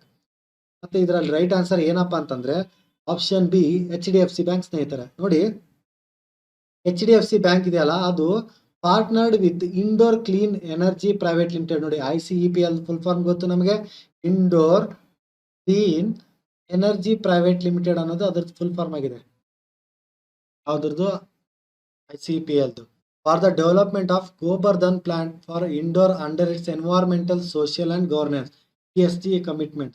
ಹಾಗೆ ಇದು ಏನಪ್ಪಾ ಅಂದ್ರೆ ನೋಡಿ, 550 ಟನ್ ಕೆಪಾಸಿಟಿ ಇರುವಂತ Gobardhan bio CNG plant was inaugurated by PM Modi. ಹಾಗೆ ಇಂದೋರ್ ಮಧ್ಯಪ್ರದೇಶದಲ್ಲಿ PM Modi ಅವರು 500 ಟನ್ ಕೆಪಾಸಿಟಿ ಇರುವಂತ ಗೋಬರ್ಧನ್ ಬಯೋ CNG ಪ್ಲಾಂಟ್ ಅನ್ನ ಇನಾಗ್ರೇಟ್ ಮಾಡಿದ್ರು ಅಲ್ಲಿ ಮಧ್ಯಪ್ರದೇಶ್ ಫೆಬ್ರವರಿ 19ರಲ್ಲಿ. ಹಾಗೆ ಇದು ಏನಪ್ಪಾ ಅಂದ್ರೆ ಏಷ್ಯಾದಲ್ಲೇ ಬಿಗ್ಗೆಸ್ಟ್ CNG ಪ್ಲಾಂಟ್ ಅಂತ ಹೇಳಲಾಗ್ತಿದೆ. ಯಾವುದು ಇದೆ? ಗೋಬರ್ಧನ್ ಪ್ಲಾಂಟ್ ಇದೆಯಲ್ಲ ಅದು ಏಷ್ಯಾದಲ್ಲೇ ಬಿಗ್ಗೆಸ್ಟ್ ಗೋಬರ್ಧನ್ ಪ್ಲಾಂಟ್ ಅಂತ ಅಂತಿದ್ದಾರೆ. ಹಾಗೆ it has been set of cost of 150 ಕೋಟಿ ಇದ್ರದ್ದು ಅಂದಾಜು ವೆಚ್ಚವಾಗಿದೆ. ಮತ್ತೆ indoor clean energy private limited is promoted by green growth enquiry fund ಅಂದ್ರೆ CGEF ಅಂದ್ರೆ ಗ್ರೀನ್ ಗ್ರೋತ್ ಇಕ್ವಿಟಿ ಫಂಡ್ ಸ್ನೇಹಿತರೆ. Green growth equity fund GGEF ಅಂದ್ರೆ green growth equity fund which is the largest climate impact fund in India with anchors investor like NIIF and government of UK. ನೋಡಿ, HDFC ನಮಗೆ ಅದ್ರದ್ದು bank ತಕ್ಷಣ ನೆನಪೇನಾಗಬೇಕು? Tagline. HDFC bank tagline ಏನು? We understand your world ಅನ್ನೋದು tag line ಆಗಿದೆ ಅದ್ರದ್ದು HDFC bank.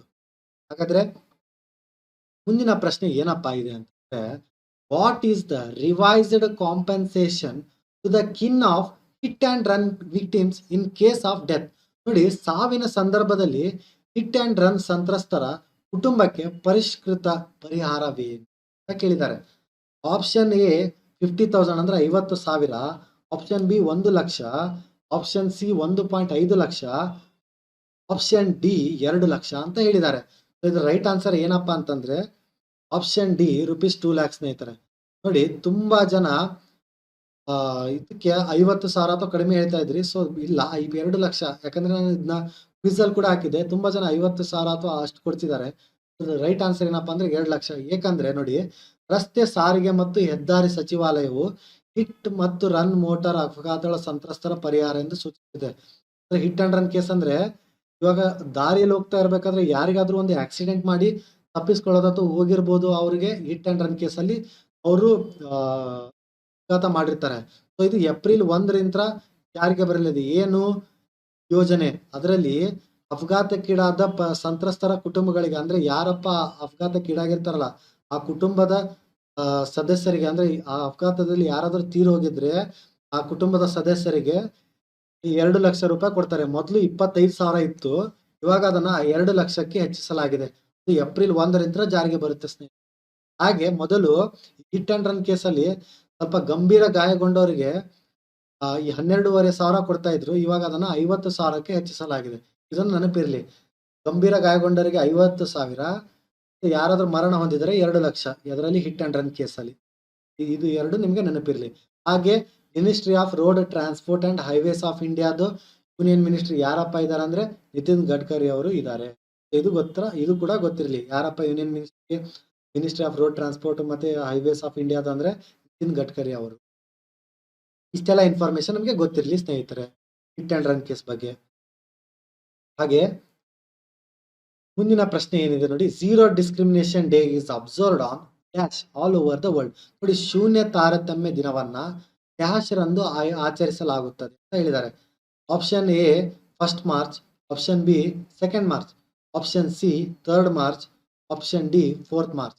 So the right answer ಏನಪ್ಪಾ ಇದಕ್ಕೆ ಅಂತಂದ್ರೆ ಆಪ್ಷನ್ ಎ 1 ಮಾರ್ಚ್. ನೋಡಿ, international day of zero discrimination ಶೂನ್ಯ ತಾರತಮ್ಯ ದಿನವನ್ನ ಪ್ರತಿ ವರ್ಷ ಮಾರ್ಚ್ 1ರಂದು ನಡೆಸಲಾಗುತ್ತೆ. ಮಾರ್ಚ್ 1ರಂದು ಪ್ರತಿ ವರ್ಷ ನಡೆಸ್ತಾರೆ ಸ್ನೇಹಿತರೆ ಶೂನ್ಯ ತಾರತಮ್ಯ ದಿನ.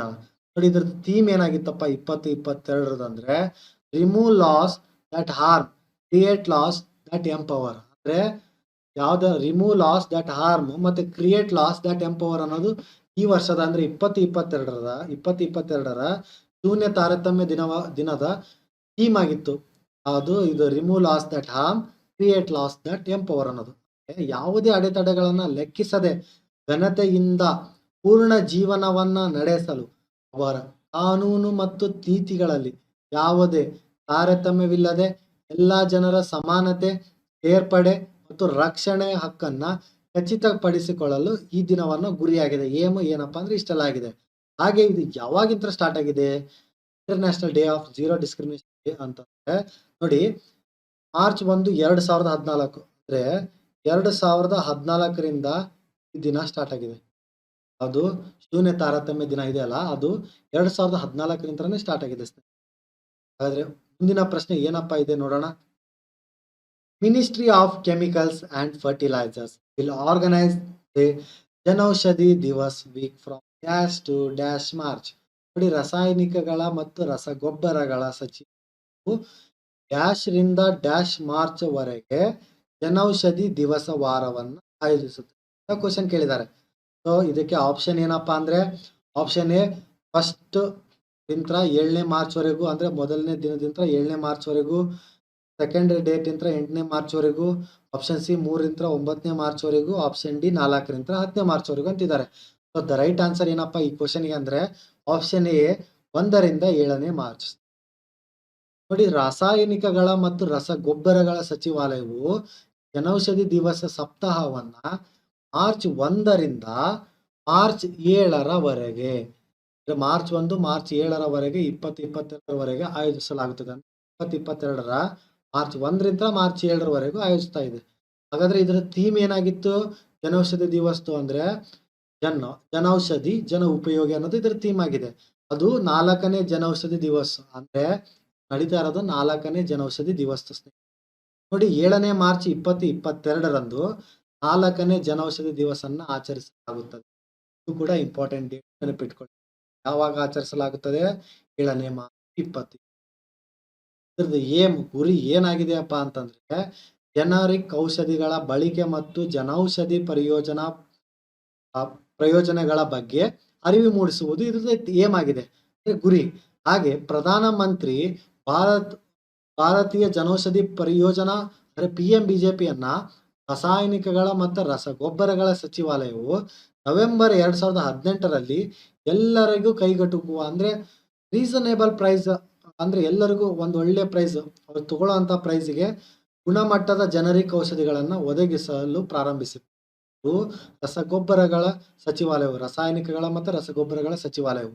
ಯಾವಾಗಿಂತ 2018ರಿಂದ. ಸೊ ಇದು 2022 ನಡೀತಾ ಇದೆಯಲ್ಲ. ಸೊ ಇದು 4ನೇ ಜನೌಷಧಿ ದಿವಸ ಆಗಿದೆ ಸ್ನೇಹಿತರೆ. ಇಷ್ಟು ನಮಗೆ ಇದ್ರ ಇನ್ಫಾರ್ಮೇಶನ್ ಗೊತ್ತಿರಲಿ. ಹಾಗಾದ್ರೆ ಮುಂದಿನ ಪ್ರಶ್ನೆ ಏನಿದೆ? On which day the national science day celebrated? ನೋಡಿ, ರಾಷ್ಟ್ರೀಯ ವಿಜ್ಞಾನ ದಿನವನ್ನ ಯಾವ ದಿನದಂದು ಆಚರಿಸಲಾಗುತ್ತದೆ ಅಂತ ಪ್ರಶ್ನೆ ಕೇಳಿದ್ದಾರೆ. So option A 26th Feb, option B 27th Feb, option C 28th Feb, option D 1st March. So the right answer ಯಾವ್ದಪ್ಪ ಅಂದ್ರೆ ಇದಕ್ಕೆ ಆಪ್ಷನ್ ಸಿ 28th Feb. ನೋಡಿ, ಜನರ ದೈನಂದಿನ ಜೀವನದಲ್ಲಿ ವಿಜ್ಞಾನದ ಮಹತ್ವದ ಬಗ್ಗೆ ಜಾಗೃತಿ ಮೂಡಿಸಲು ನಮ್ಮ ಡೇ ಟು ಡೇ ಆಕ್ಟಿವಿಟೀಸ್ ಅಲ್ಲಿ ಸೈನ್ಸ್ ಬಗ್ಗೆ ನಮಗೆ ಇನ್ನ ಮಹತ್ವದ ಬಗ್ಗೆ ಇನ್ಫಾರ್ಮೇಶನ್ ಸಿಗ್ಬೇಕು, ಜಾಗೃತಿ ಅವೇರ್ನೆಸ್ ಮೂಡಿಸ್ಬೇಕು ಅನ್ನೋಕ್ಕೋಸ್ಕರ ಫೆಬ್ರವರಿ 28ರಂದು ರಾಷ್ಟ್ರೀಯ ವಿಜ್ಞಾನ ದಿನ ಅಂದ್ರೆ ನ್ಯಾಷನಲ್ ಸೈನ್ಸ್ ಡೇ ಅನ್ನ ಆಚರಿಸ್ತಾರೆ ಸ್ನೇಹಿತರೆ. ಯಾವಾಗ? ಈ ಫೆಬ್ರವರಿ 28ರಂದು. ನೋಡಿ, ಇದರ ಥೀಮ್ ಏನಾಗಿತ್ತಪ್ಪ 2022 ಇಂಟಿಗ್ರೇಟೆಡ್ ಅಪ್ರೋಚ್ ಇನ್ S&T ಅಂದ್ರೆ science and technology for sustainable future. ಅಂದ್ರೆ integrated approach in science and technology for sustainable future ಅನ್ನೋದು 2022ರ ನ್ಯಾಷನಲ್ ಸೈನ್ಸ್ ಡೇ ಥೀಮ್ ಆಗಿತ್ತು ಸ್ನೇಹಿತರೆ. ನೋಡಿ, ಈ ದಿನವು ರಾಮನ್ ಪರಿಣಾಮದ ಆವಿಷ್ಕಾರವನ್ನು ಸ್ಮರಿಸುತ್ತದೆ. ಯಾಕಪ್ಪ ಇವತ್ತು ಫೆಬ್ರವರಿ 28ರ ಆಯ್ಕೆ ಮಾಡಿದ್ರು? ಏನಾದ್ರೂ ಸಿ ವಿ ರಾಮನ್ ಅವರ ಬರ್ತ್ ಡೇಟ್ ಅದು ಅಥವಾ ಅವ್ರ ಮರಣ ಹೊಂದಿದ ದಿನನ ಅಥವಾ ಏನು ಅಂತ ನೋಡ್ತಾ ಹೋದ್ರೆ, ಆ ಫೆಬ್ರವರಿ 28ರಂದು ಸಿ ವಿ ರಾಮನ್ ಅವರು ರಾಮನ್ ಎಫೆಕ್ಟ್ ಅನ್ನು ಆವಿಷ್ಕಾರಗೊಳಿಸಿದರು. ನೋಡಿ, ಭಾರತೀಯ ಭೌತಶಾಸ್ತ್ರಜ್ಞ ಸರ್ ಸಿ ವಿ ರಾಮನ್ ಅವರು 28 ಫೆಬ್ರವರಿ 1928ರಂದು ರಾಮನ್ ಪರಿಣಾಮವನ್ನು ಅಂದ್ರೆ ರಾಮನ್ ಎಫೆಕ್ಟ್ ಏನ್ ಮಾಡಿದ್ರಲ್ಲ, ಅದ್ರ ಆವಿಷ್ಕಾರ ಕಂಡುಹಿಡಿದ್ರಲ್ಲ, ಅದಕ್ಕೋಸ್ಕರ 1930ರಲ್ಲಿ ಅವರಿಗೆ ನೊಬೆಲ್ ಪ್ರಶಸ್ತಿ ಕೂಡ ಸಿಕ್ತು. ಭೌತಶಾಸ್ತ್ರದಲ್ಲಿ ನೊಬೆಲ್ ಪ್ರಶಸ್ತಿಯನ್ನ ಪಡೆದುಕೊಂಡ್ರು. ಯಾರು? ಸರ್ ಸಿ ವಿ ರಾಮನ್ ಅವರು. ಸೊ ಅದಕ್ಕೋಸ್ಕರ ನ್ಯಾಷನಲ್ ಸೈನ್ಸ್ ಡೇ ಅನ್ನ ಆಚರಿಸ್ತಾರೆ ಸ್ನೇಹಿತರೆ. ಯಾವಾಗ? ಫೆಬ್ರವರಿ 28ರಂದು. ಹಾಗೆ ಸರ್ ಸಿ ವಿ ರಾಮನ್ ಅಂದ್ರೆ ಚಂದ್ರಶೇಖರ ವೆಂಕಟ ರಾಮನ್ ಅವರು 7ನೇ ನವೆಂಬರ್ 1888ರಲ್ಲಿ ಜನನಗೊಂಡಿದ್ದಾರೆ. ಅದು ಎಲ್ಲಿ? ತಿರುಚಿರಪಲ್ಲಿಯಲ್ಲಿ ಜನನಗೊಂಡಿದ್ದಾರೆ. ಅವರು 21 ನವೆಂಬರ್ 1970ರಲ್ಲಿ ಮರಣವನ್ನ ಹೊಂದಿದ್ದಾರೆ, ಬೆಂಗಳೂರಿನಲ್ಲಿ. ಸೊ ಇಷ್ಟೆಲ್ಲ ನಮಗೆ ಡೇಸ್ ಬಗ್ಗೆ ಇನ್ಫಾರ್ಮೇಶನ್ ಗೊತ್ತಾಯ್ತು, ನ್ಯಾಷನಲ್ ಸೈನ್ಸ್ ಡೇ ಬಗ್ಗೆ. ಇದು ಕೂಡ ತುಂಬಾ ಇಂಪಾರ್ಟೆಂಟ್ ಡೇಸ್ ಬಗ್ಗೆ ಇರುತ್ತೆ ಸ್ನೇಹಿತರೆ. ಯಾಕಂದ್ರೆ ಡೇಸ್ ಅಂಡ್ ಥೀಮ್ಸ್ ಬಗ್ಗೆನೂ ತುಂಬಾ ಇಂಪಾರ್ಟೆಂಟ್ ಕ್ವಶನ್ಸ್ ಬ್ಯಾಂಕಿಂಗ್ ಎಕ್ಸಾಮ್ ಆಗಲಿ ಅಥವಾ ಯಾವುದೇ ಕಾಂಪಿಟೇಟಿವ್ ಎಕ್ಸಾಮ್ ಆಗಲಿ ತಯಾರ ಮಾಡ್ತಾ ಇರಿ. ನಿಮಗೆ ಡೇಸ್ ಅಂಡ್ ಥೀಮ್ಸ್ ಬಗ್ಗೆ ಒಂದಿಲ್ಲ 2 ಕ್ವಶನ್ಸ್ ಇದ್ದೇ ಇರುತ್ತೆ. ಯಾಕಂದ್ರೆ ಅದನ್ನ ಇತ್ತೀಚಿನ ದಿನಗಳಲ್ಲಿ ಕೊಡ್ತಾ ಇದ್ದಾರೆ. ಇಂಪಾರ್ಟೆಂಟ್ ಡೇಸ್ ಮತ್ತೆ ಥೀಮ್ಸ್ ಬಗ್ಗೆ 2 ಟಾಪಿಕ್ ಅಲ್ಲಿ ಕೊಡ್ತಾ ಇದ್ದಾರೆ. ಸೊ ಇದ್ರ ಬಗ್ಗೆ ನಿಮಗೆ ಗಮನ ಇರಲಿ. ಹಾಗಾದ್ರೆ ನಾವು ಈ ವಾರದ ವೀಕ್ಲಿ ಕರೆಂಟ್ ಅಫೇರ್ಸ್ ಅಲ್ಲಿ ತುಂಬಾ ದಿನಗಳು ಅಂದ್ರೆ ತುಂಬಾ ದಿನಾಚರಣೆಯ ದಿನಗಳು ಸಿಗ್ತಾ ಇದಾವೆ. ಅಂದ್ರೆ national safety day 4th March ಅಂದ್ರೆ ನ್ಯಾಷನಲ್ ಸೇಫ್ಟಿ ಡೇ ಅನ್ನ 4th ಮಾರ್ಚ್ ಎವ್ರಿ ಇಯರ್ ಆಚರಿಸ್ತಾರೆ. ಏನಂತಂದ್ರೆ ಇದು 51ನೇ ನ್ಯಾಷನಲ್ ಸೇಫ್ಟಿ ಡೇ ಆಗಿದೆ. 2022ರಲ್ಲಿ ನಡೀತಾ ಇರೋದು 51ನೇ ನ್ಯಾಷನಲ್ ಸೇಫ್ಟಿ ಡೇ ಆಗಿದೆ. 1972ರಿಂದನೇ ಆಚರಿಸ್ತಾ ಇದ್ದಾರೆ. ಸೊ ಫಸ್ಟ್ ನ್ಯಾಷನಲ್ ಡೇ 1972ರಲ್ಲಿ ಆಚರಿಸ್ತಾ ಇದ್ದಾರೆ. ಇದು 51ನೇ ನ್ಯಾಷನಲ್ ಸೇಫ್ಟಿ ಡೇ ಆಗಿದೆ ಸ್ನೇಹಿತರೆ. ಮತ್ತೆ ಇದ್ರದ್ದು ಥೀಮ್ ಏನಾಗಿತ್ತಪ್ಪ ಈ ವರ್ಷದ್ದು? ಯಾವುದು ನ್ಯಾಷನಲ್ ಸೇಫ್ಟಿ ಡೇ ಅದು ಅಂತಂದ್ರೆ nurture Young minds develop safety culture ಅಂತ ಇದ್ರದ್ದು ಥೀಮ್ ಆಗಿದೆ. ಸೊ ಇದು ಕೂಡ ನಮಗೆ ಇಂಪಾರ್ಟೆಂಟ್. ನ್ಯಾಷನಲ್ ಸೇಫ್ಟಿ ಡೇ ಯಾವಾಗ? 4th March. ಮತ್ತೆ 4th March national security day ಅಂತಾನು ಆಚರಿಸ್ತಾರೆ. ಹಾಗಾಗಿ ಮತ್ತೆ ಮಾರ್ಚ್ 1ರಂದು ಝೀರೋ ಡಿಸ್ಕ್ರಿಮಿನೇಷನ್ ಡೇ, ಅವಾಗಲೇ ಹೇಳಿದಾಗೆ ಝೀರೋ ಡಿಸ್ಕ್ರಿಮಿನೇಷನ್ ಡೇ ಮಾರ್ಚ್ 1. ಅದರೊಟ್ಟಿಗೆ ವರ್ಲ್ಡ್ ಸಿವಿಲ್ ಡಿಫೆನ್ಸ್ ಡೇ ಅಂತಾನು ಆಚರಿಸ್ತಾರೆ ಮಾರ್ಚ್ 1ರಂದು. ಅದು ಕೂಡ ನೆನಪಿಟ್ಕೊಳ್ಳಿ ಅಥವಾ ಬುಕ್ಕಲ್ಲಿ ಬರೆದಿಟ್ಕೊಳ್ಳಿ. ಡೇಸ್ ಅಂಡ್ ಥೀಮ್ಸ್ ಅನ್ನೋ ಒಂದು ಕಾಲಮ್ ಹಾಕೊಂಡು ಇಟ್ಕೊಳ್ಳಿ. ಒಂದು ಬುಕ್ಕಲ್ಲಿ ಒಂದು ಕಾಲಮ್ ಅಲ್ಲಿ ಡೇಸ್ ಹಾಕೊಳ್ಳಿ, ಅದ್ರದ್ದು ಥೀಮ್ ಹಾಕೊಳ್ಳಿ, ಯಾವ ದಿನ ಆಚರಿಸ್ತಾರೆ ಒಂದು ಸಿಸ್ಟಮ್ಯಾಟಿಕ್ ಆಗಿ ಮೇಂಟೈನ್ ಮಾಡ್ಕೊಳ್ಳಿ. ನಿಮಗೆ ತುಂಬಾ ಈಸಿ ಆಗುತ್ತೆ ಓದ್ಕೊಳ್ಳೋಕೆ. ಸೊ 3ನೇ March world wild life day, ಹಾಗೆ ಮತ್ತೆ ನ್ಯಾಷನಲ್ ಡಿಫೆನ್ಸ್ ಡೇ, ಇವೆರಡು ದಿನಗಳನ್ನ 3ನೇ ಮಾರ್ಚರಂದು ಆಚರಿಸ್ತಾರೆ. ಸೊ ನಮಗೆ 1ನೇ ಮಾರ್ಚ್, 3ನೇ ಮಾರ್ಚ್, 4ನೇ ಮಾರ್ಚ್ ಮತ್ತೆ 28 ಫೆಬ್ರವರಿ ನ್ಯಾಷನಲ್ ಸೈನ್ಸ್ ಡೇ ಆಚರಿಸ್ತಾರೆ ಅನ್ನೋದು ಗೊತ್ತಾಯ್ತು. ಸೊ ಇಷ್ಟೆಲ್ಲ ಇನ್ಫಾರ್ಮೇಶನ್ ಡೇಸ್ ಅಂಡ್ ಥೀಮ್ಸ್ ಬಗ್ಗೆ ನಿಮಗೆ ಇರಲಿ. ಯಾಕಂದ್ರೆ ಈ ವಾರದ ವೀಕ್ಲಿ ಕರೆಂಟ್ ಅಫೇರ್ಸ್ ಅಲ್ಲಿ ಇಷ್ಟೆಲ್ಲ ದಿನಗಳು ಬಂದಿರೋದ್ರಿಂದ ನಿಮಗೆ ಇನ್ನೊಂದು ಇದರಲ್ಲಿ ಅದಕ್ಕೆ ಇಷ್ಟು ಇಂಪಾರ್ಟೆಂಟ್ ಆಗಿ ಕೊಟ್ಟಿದ್ದೀನಿ. ಖಂಡಿತ ಇದನ್ನು ನೀವು ಒಂದು ಬುಕ್ಕಲ್ಲಿ ಬರೆದಿಟ್ಕೊಂತೀರಾ ಅನ್ನೋದು ನನಗೆ ಕಾನ್ಫಿಡೆನ್ಸ್ ಇದೆ. ಬರೆದಿಟ್ಕೊಳ್ಳಿ, ಇಂಪಾರ್ಟೆಂಟ್ ಸ್ನೇಹಿತರೆ ಇದು ಕೂಡ. ಸೊ ಹಾಗಾದ್ರೆ ಇವತ್ತಿನ ಕೊನೆಯ ಪ್ರಶ್ನೆ ಏನಿದೆ ಅಂತ ನೋಡೋಣ. Japan international cooperation agency JICA has approved 1000 crores river cleanup project in which place? ನೋಡಿ, ಜಪಾನ್ ಅಂತಾರಾಷ್ಟ್ರೀಯ ಸಹಕಾರಿ ಸಂಸ್ಥೆ ಯಾವ ಸ್ಥಳದಲ್ಲಿ ರೂಪಾಯಿ 1,000 ಕೋಟಿಗಳ ನದಿ ಶುದ್ಧೀಕರಣ ಯೋಜನೆಯನ್ನ ಅನುಮೋದಿಸಿದೆ? ನೋಡಿ ಕ್ವಶನ್ ಓದ್ಬೇಕಾದ್ರೆ ರುಪೀಸ್ 1000 ಕ್ರೋರ್ಸ್ ಅಂತ ಇದೆ. ಮತ್ತೆ ರಿವರ್ಸ್ ಕ್ಲೀನಪ್ ಅದನ್ನ ಒಂದ್ಸಲ ಬಿಡಿಸೋದಿ. ಯಾಕಂದ್ರೆ thousands crores rivers cleanup project ಬಿಡಿಸೋದಾಗ ನಮಗೆ ಒಂದ್ ಸ್ವಲ್ಪ ಕನ್ಫ್ಯೂಷನ್ ಆಗುತ್ತೆ. ಏನಪ್ಪ 1000 ಕೋಟಿ ರಿವರ್ಸ್ ಕ್ಲೀನಪ್ ಪ್ರಾಜೆಕ್ಟ್ ನ ಕೈಗೊಂಡಿದ್ದಾರೆ. ಇಲ್ಲ, 1000 ಕೋಟಿಗಳು ನದಿ ಶುದ್ಧನ ಅಷ್ಟು ಖರ್ಚು ಮಾಡ್ತಾ ಇದ್ದಾರೆ ಯಾವ್ದು ಸ್ಥಳದಲ್ಲಿ ಅಂತಂತ ನಾವು ಕ್ವಶನ್ ಕೇಳಿದ್ದಾರೆ. ಸೊ ಅದಕ್ಕೆ ಆನ್ಸರ್ ಏನು ನೋಡೋಣ. ಫಸ್ಟ್ ಆಪ್ಷನ್ ಎ ಮುಂಬೈ ಇದೆ, ಆಪ್ಷನ್ ಬಿ ಪುಣೆ ಇದೆ, ಆಪ್ಷನ್ ಸಿ ನಾಗ್ಪುರ್ ಇದೆ, ಆಪ್ಷನ್ ಡಿ ಮೈಸೂರು ಇದೆ. ಸೊ ದ ರೈಟ್ ಆನ್ಸರ್ ಯಾವ್ದಪ್ಪ ಅಂದ್ರೆ ಈ ಪ್ರಶ್ನೆಗೆ ಅಂದ್ರೆ ಆಪ್ಷನ್ ಬಿ ಪುಣೆ ಸ್ನೇಹಿತರೆ. ನೋಡಿ, ಜಪಾನ್ ಇಂಟರ್ನ್ಯಾಷನಲ್ ಕೋಆಪರೇಷನ್ ಏಜೆನ್ಸಿ ಅಂದ್ರೆ JICA approved the tender for cleaning of rivers Mula and Mutha and Mula Mutha. ಅಂದ್ರೆ ಪುಣೆ ಮುನ್ಸಿಪಲ್ ಕಾರ್ಪೊರೇಷನ್ ಇದೆಯಲ್ಲ, ಪ್ರದೇಶವು ಮೂಲಾಮುತ ಅಥವಾ ಮೂಲಾಮುತ ಎರಡೂ ನದಿಗಳ ಸಂಗಮ ನದಿಗಳನ್ನ ಸ್ವಚ್ಛಗೊಳಿಸುವ ಟೆಂಡರ್ ಅನ್ನ ಜಪಾನ್ ಇಂಟರ್ನ್ಯಾಷನಲ್ ಕೋಆಪರೇಷನ್ ಏಜೆನ್ಸಿ ಅಂದ್ರೆ JICA ಅನುಮೋದಿಸಿದೆ. ಯಾವುದು? JICA, Japan international cooperation agency. So ಈ ನದಿಗಳ ಮಾಲಿನ್ಯ ತಗ್ಗಿಸಲು ಎದಕ್ಕಪ್ಪ ಇವರು ಮಾಡ್ತಾ ಇದಾರೆ ಅಂದ್ರೆ ನದಿಗಳ ಮಾಲಿನ್ಯ ತಗ್ಗಿಸಲು ಯೋಜನೆಯನ್ನ ಸುಮಾರು 1000 ಕೋಟಿಯನ್ನ ವೆಚ್ಚವನ್ನ ಮಾಡ್ತಾ ಇದ್ದಾರೆ. ನದಿಗಳ ಮಾಲಿನ್ಯ ತಗ್ಗಿಸಲು 1000 ಕೋಟಿಗಳ ವೆಚ್ಚವನ್ನ ಮಾಡ್ತಾ ಇದ್ದಾರೆ. ಯಾರು? JICA, Japan international cooperation agency ಅವರು. ಮತ್ತೆ ಮೂಲ ಮತ್ತು ಮುತ ಅತ್ಯಂತ ಕಲುಷಿತ ನಗರ ಪುಣೆ. ಇದು ಕಲುಷಿತ ಪಶ್ಚಿಮ ಘಟ್ಟಗಳಲ್ಲಿ ಕೃಷ್ಣಾ ನದಿಯನ್ನು ಸಂಧಿಸುತ್ತದೆ ಮತ್ತು ಅಂತಿಮವಾಗಿ ಬಂಗಾಳ ಕೊಲ್ಲಿಯಲ್ಲಿ ಖಾಲಿಯಾಗುತ್ತದೆ. ಎಲ್ಲಿಂದ? ಕಲುಷಿತ ಪುಣೆಯಲ್ಲಿ ಕಲುಷಿತ ನಗರವಾಗಿ ಪಶ್ಚಿಮ ಘಟ್ಟಗಳಲ್ಲಿ ಕೃಷ್ಣಾ ನದಿಗಳನ್ನು ಸಂಧಿಸುತ್ತದೆ, ಆಮೇಲೆ ಬಂಗಾಳ ಕೊಲ್ಲಿಯಲ್ಲಿ ಖಾಲಿಯಾಗುತ್ತದೆ ಅಂತ ಹೇಳ್ತಾ ಇದ್ದಾರೆ. ಇಷ್ಟು ಇದು ಜಪಾನ್ ಇಂಟರ್ನ್ಯಾಷನಲ್ ಕೋಆಪರೇಷನ್ ಏಜೆನ್ಸಿ ತರ ಮೂಲಭೂತ ನದಿಗಳ ಕ್ಲೀನಪ್ ಪ್ರಾಜೆಕ್ಟ್ಗೆ 1000 ಕೋಟಿನ ಅನುಮೋದಿಸಿಕೊಡ್ತಾ ಇದೆ. ನಮಗೆ ಇನ್ಫಾರ್ಮೇಶನ್ ಗೊತ್ತಿರಲಿ. ಎಲ್ಲಿ? ಪುಣೆಯಲ್ಲಿ. ಎಲ್ಲೆಲ್ಲಿ? ಪುಣೆಯಲ್ಲಿ 1000 ಕೋಟಿ ಕೊಡ್ತಾ ಇದ್ದಾರೆ. ಮೂಲಭೂತ ಇದು ರಿವರ್ಸ್ ಅಲ್ಲಿ ಕ್ಲೀನಪ್ ಬೋತ್ ರಿವರ್ಸ್ ಮಾಡೋಕ್ಕೆ ಯಾವ ಏಜೆನ್ಸಿ? Japan international JICA. ಇಷ್ಟು ನಿಮಗೆ ಗೊತ್ತಿರಲಿ. ಸೊ ಹಾಗಿದ್ರೆ ಇವತ್ತಿನ ಈ ಸೆಕ್ಷನ್ ಹೀಗಿರುತ್ತೆ ಸ್ನೇಹಿತರೆ. ಸೊ ನಿಮಗೆ ಖಂಡಿತ ಈ ವಿಡಿಯೋ ಇಷ್ಟ ಆಗಿದ್ರೆ ಲೈಕ್, ಕಮೆಂಟ್, ಶೇರ್ ಮಾಡೋದನ್ನ ಮರಿಬೇಡಿ. ಹಾಗೆ ನಮ್ಮ ಚಾನಲ್ ಅನ್ನು ನೀವು ಇನ್ನೂ ಸಬ್ಸ್ಕ್ರೈಬ್ ಆಗಿಲ್ಲ ಅಂದ್ರೆ ಸಬ್ಸ್ಕ್ರೈಬ್ ಮಾಡಿ. ಮತ್ತೆ ನಿಮ್ಮ ಫ್ರೆಂಡ್ಸ್ ಒಟ್ಟಿಗೆ ಈ ತರ ಕರೆಂಟ್ ಅಫೇರ್ಸ್ ನ ಶೇರ್ ಮಾಡಿ. ಅಥವಾ ನಮ್ಮ ಬ್ಯಾಂಕಿಂಗ್ ಬಗ್ಗೆ ತಿಳಿಸಿ, ಅವರಿಗೆ ಈ ತರ ಉಚಿತವಾಗಿ ಕೊಡ್ತಾ ಇದ್ದಾರೆ. ಅಲ್ಲಿ ಕಾಸು ಕೊಟ್ಟು ತೊಗೊಳೋಕ್ಕಿಂತ ಇಲ್ಲಿ ಉಚಿತವಾಗಿ ಅದು ನಮ್ಮ ಕನ್ನಡದಲ್ಲೇ ಕೊಡ್ತಾ ಇದ್ದಾರೆ. ಇದನ್ನ ಈ ಅವಕಾಶನ ಸದುಪಯೋಗ ಪಡ್ಕೋ ಅಂತ ನಿಮ್ಮ ಫ್ರೆಂಡ್ಸ್ ಆಗಲಿ ರಿಲೇಟಿವ್ಸ್ ಆಗಲಿ ಇದ್ರೆ ಅವ್ರಿಗೂ ಕೂಡ ತಿಳಿಸಿಕೊಡಿ ಸ್ನೇಹಿತರೆ. ಸೊ ಈ ತರ ಇವತ್ತಿನ ವಿಡಿಯೋ ಆಗಿತ್ತು. ನಿಮಗೆ ಖಂಡಿತ ಇವತ್ತಿನ ವಿಡಿಯೋ ನಿಮಗೆ ಇಷ್ಟ ಆಗಿರುತ್ತೆ ಅನ್ಕೊಂತೀನಿ. ಇನ್ನ ಹೆಚ್ಚಿನ ವಿಡಿಯೋ ಅಥವಾ ಇನ್ನ ಹೆಚ್ಚಿನ ಕ್ವಶನ್ ಒಟ್ಟಿಗೆ ನಾನು ಮುಂದಿನ ವಾರ ಬರ್ತೀನಿ. ಅಲ್ಲಿವರೆಗೂ ನಿಮ್ಮ ಭೇಟಿ ಮುಂದಿನ ವಿಡಿಯೋದಲ್ಲೇ. ಸೊ ಅಲ್ಲಿ ತನಕ ಟೇಕ್ ಕೇರ್, ಬಾಯ್ ಬಾಯ್ ಸ್ನೇಹಿತರೆ. ವಂದನೆಗಳು ಸ್ನೇಹಿತರೆ.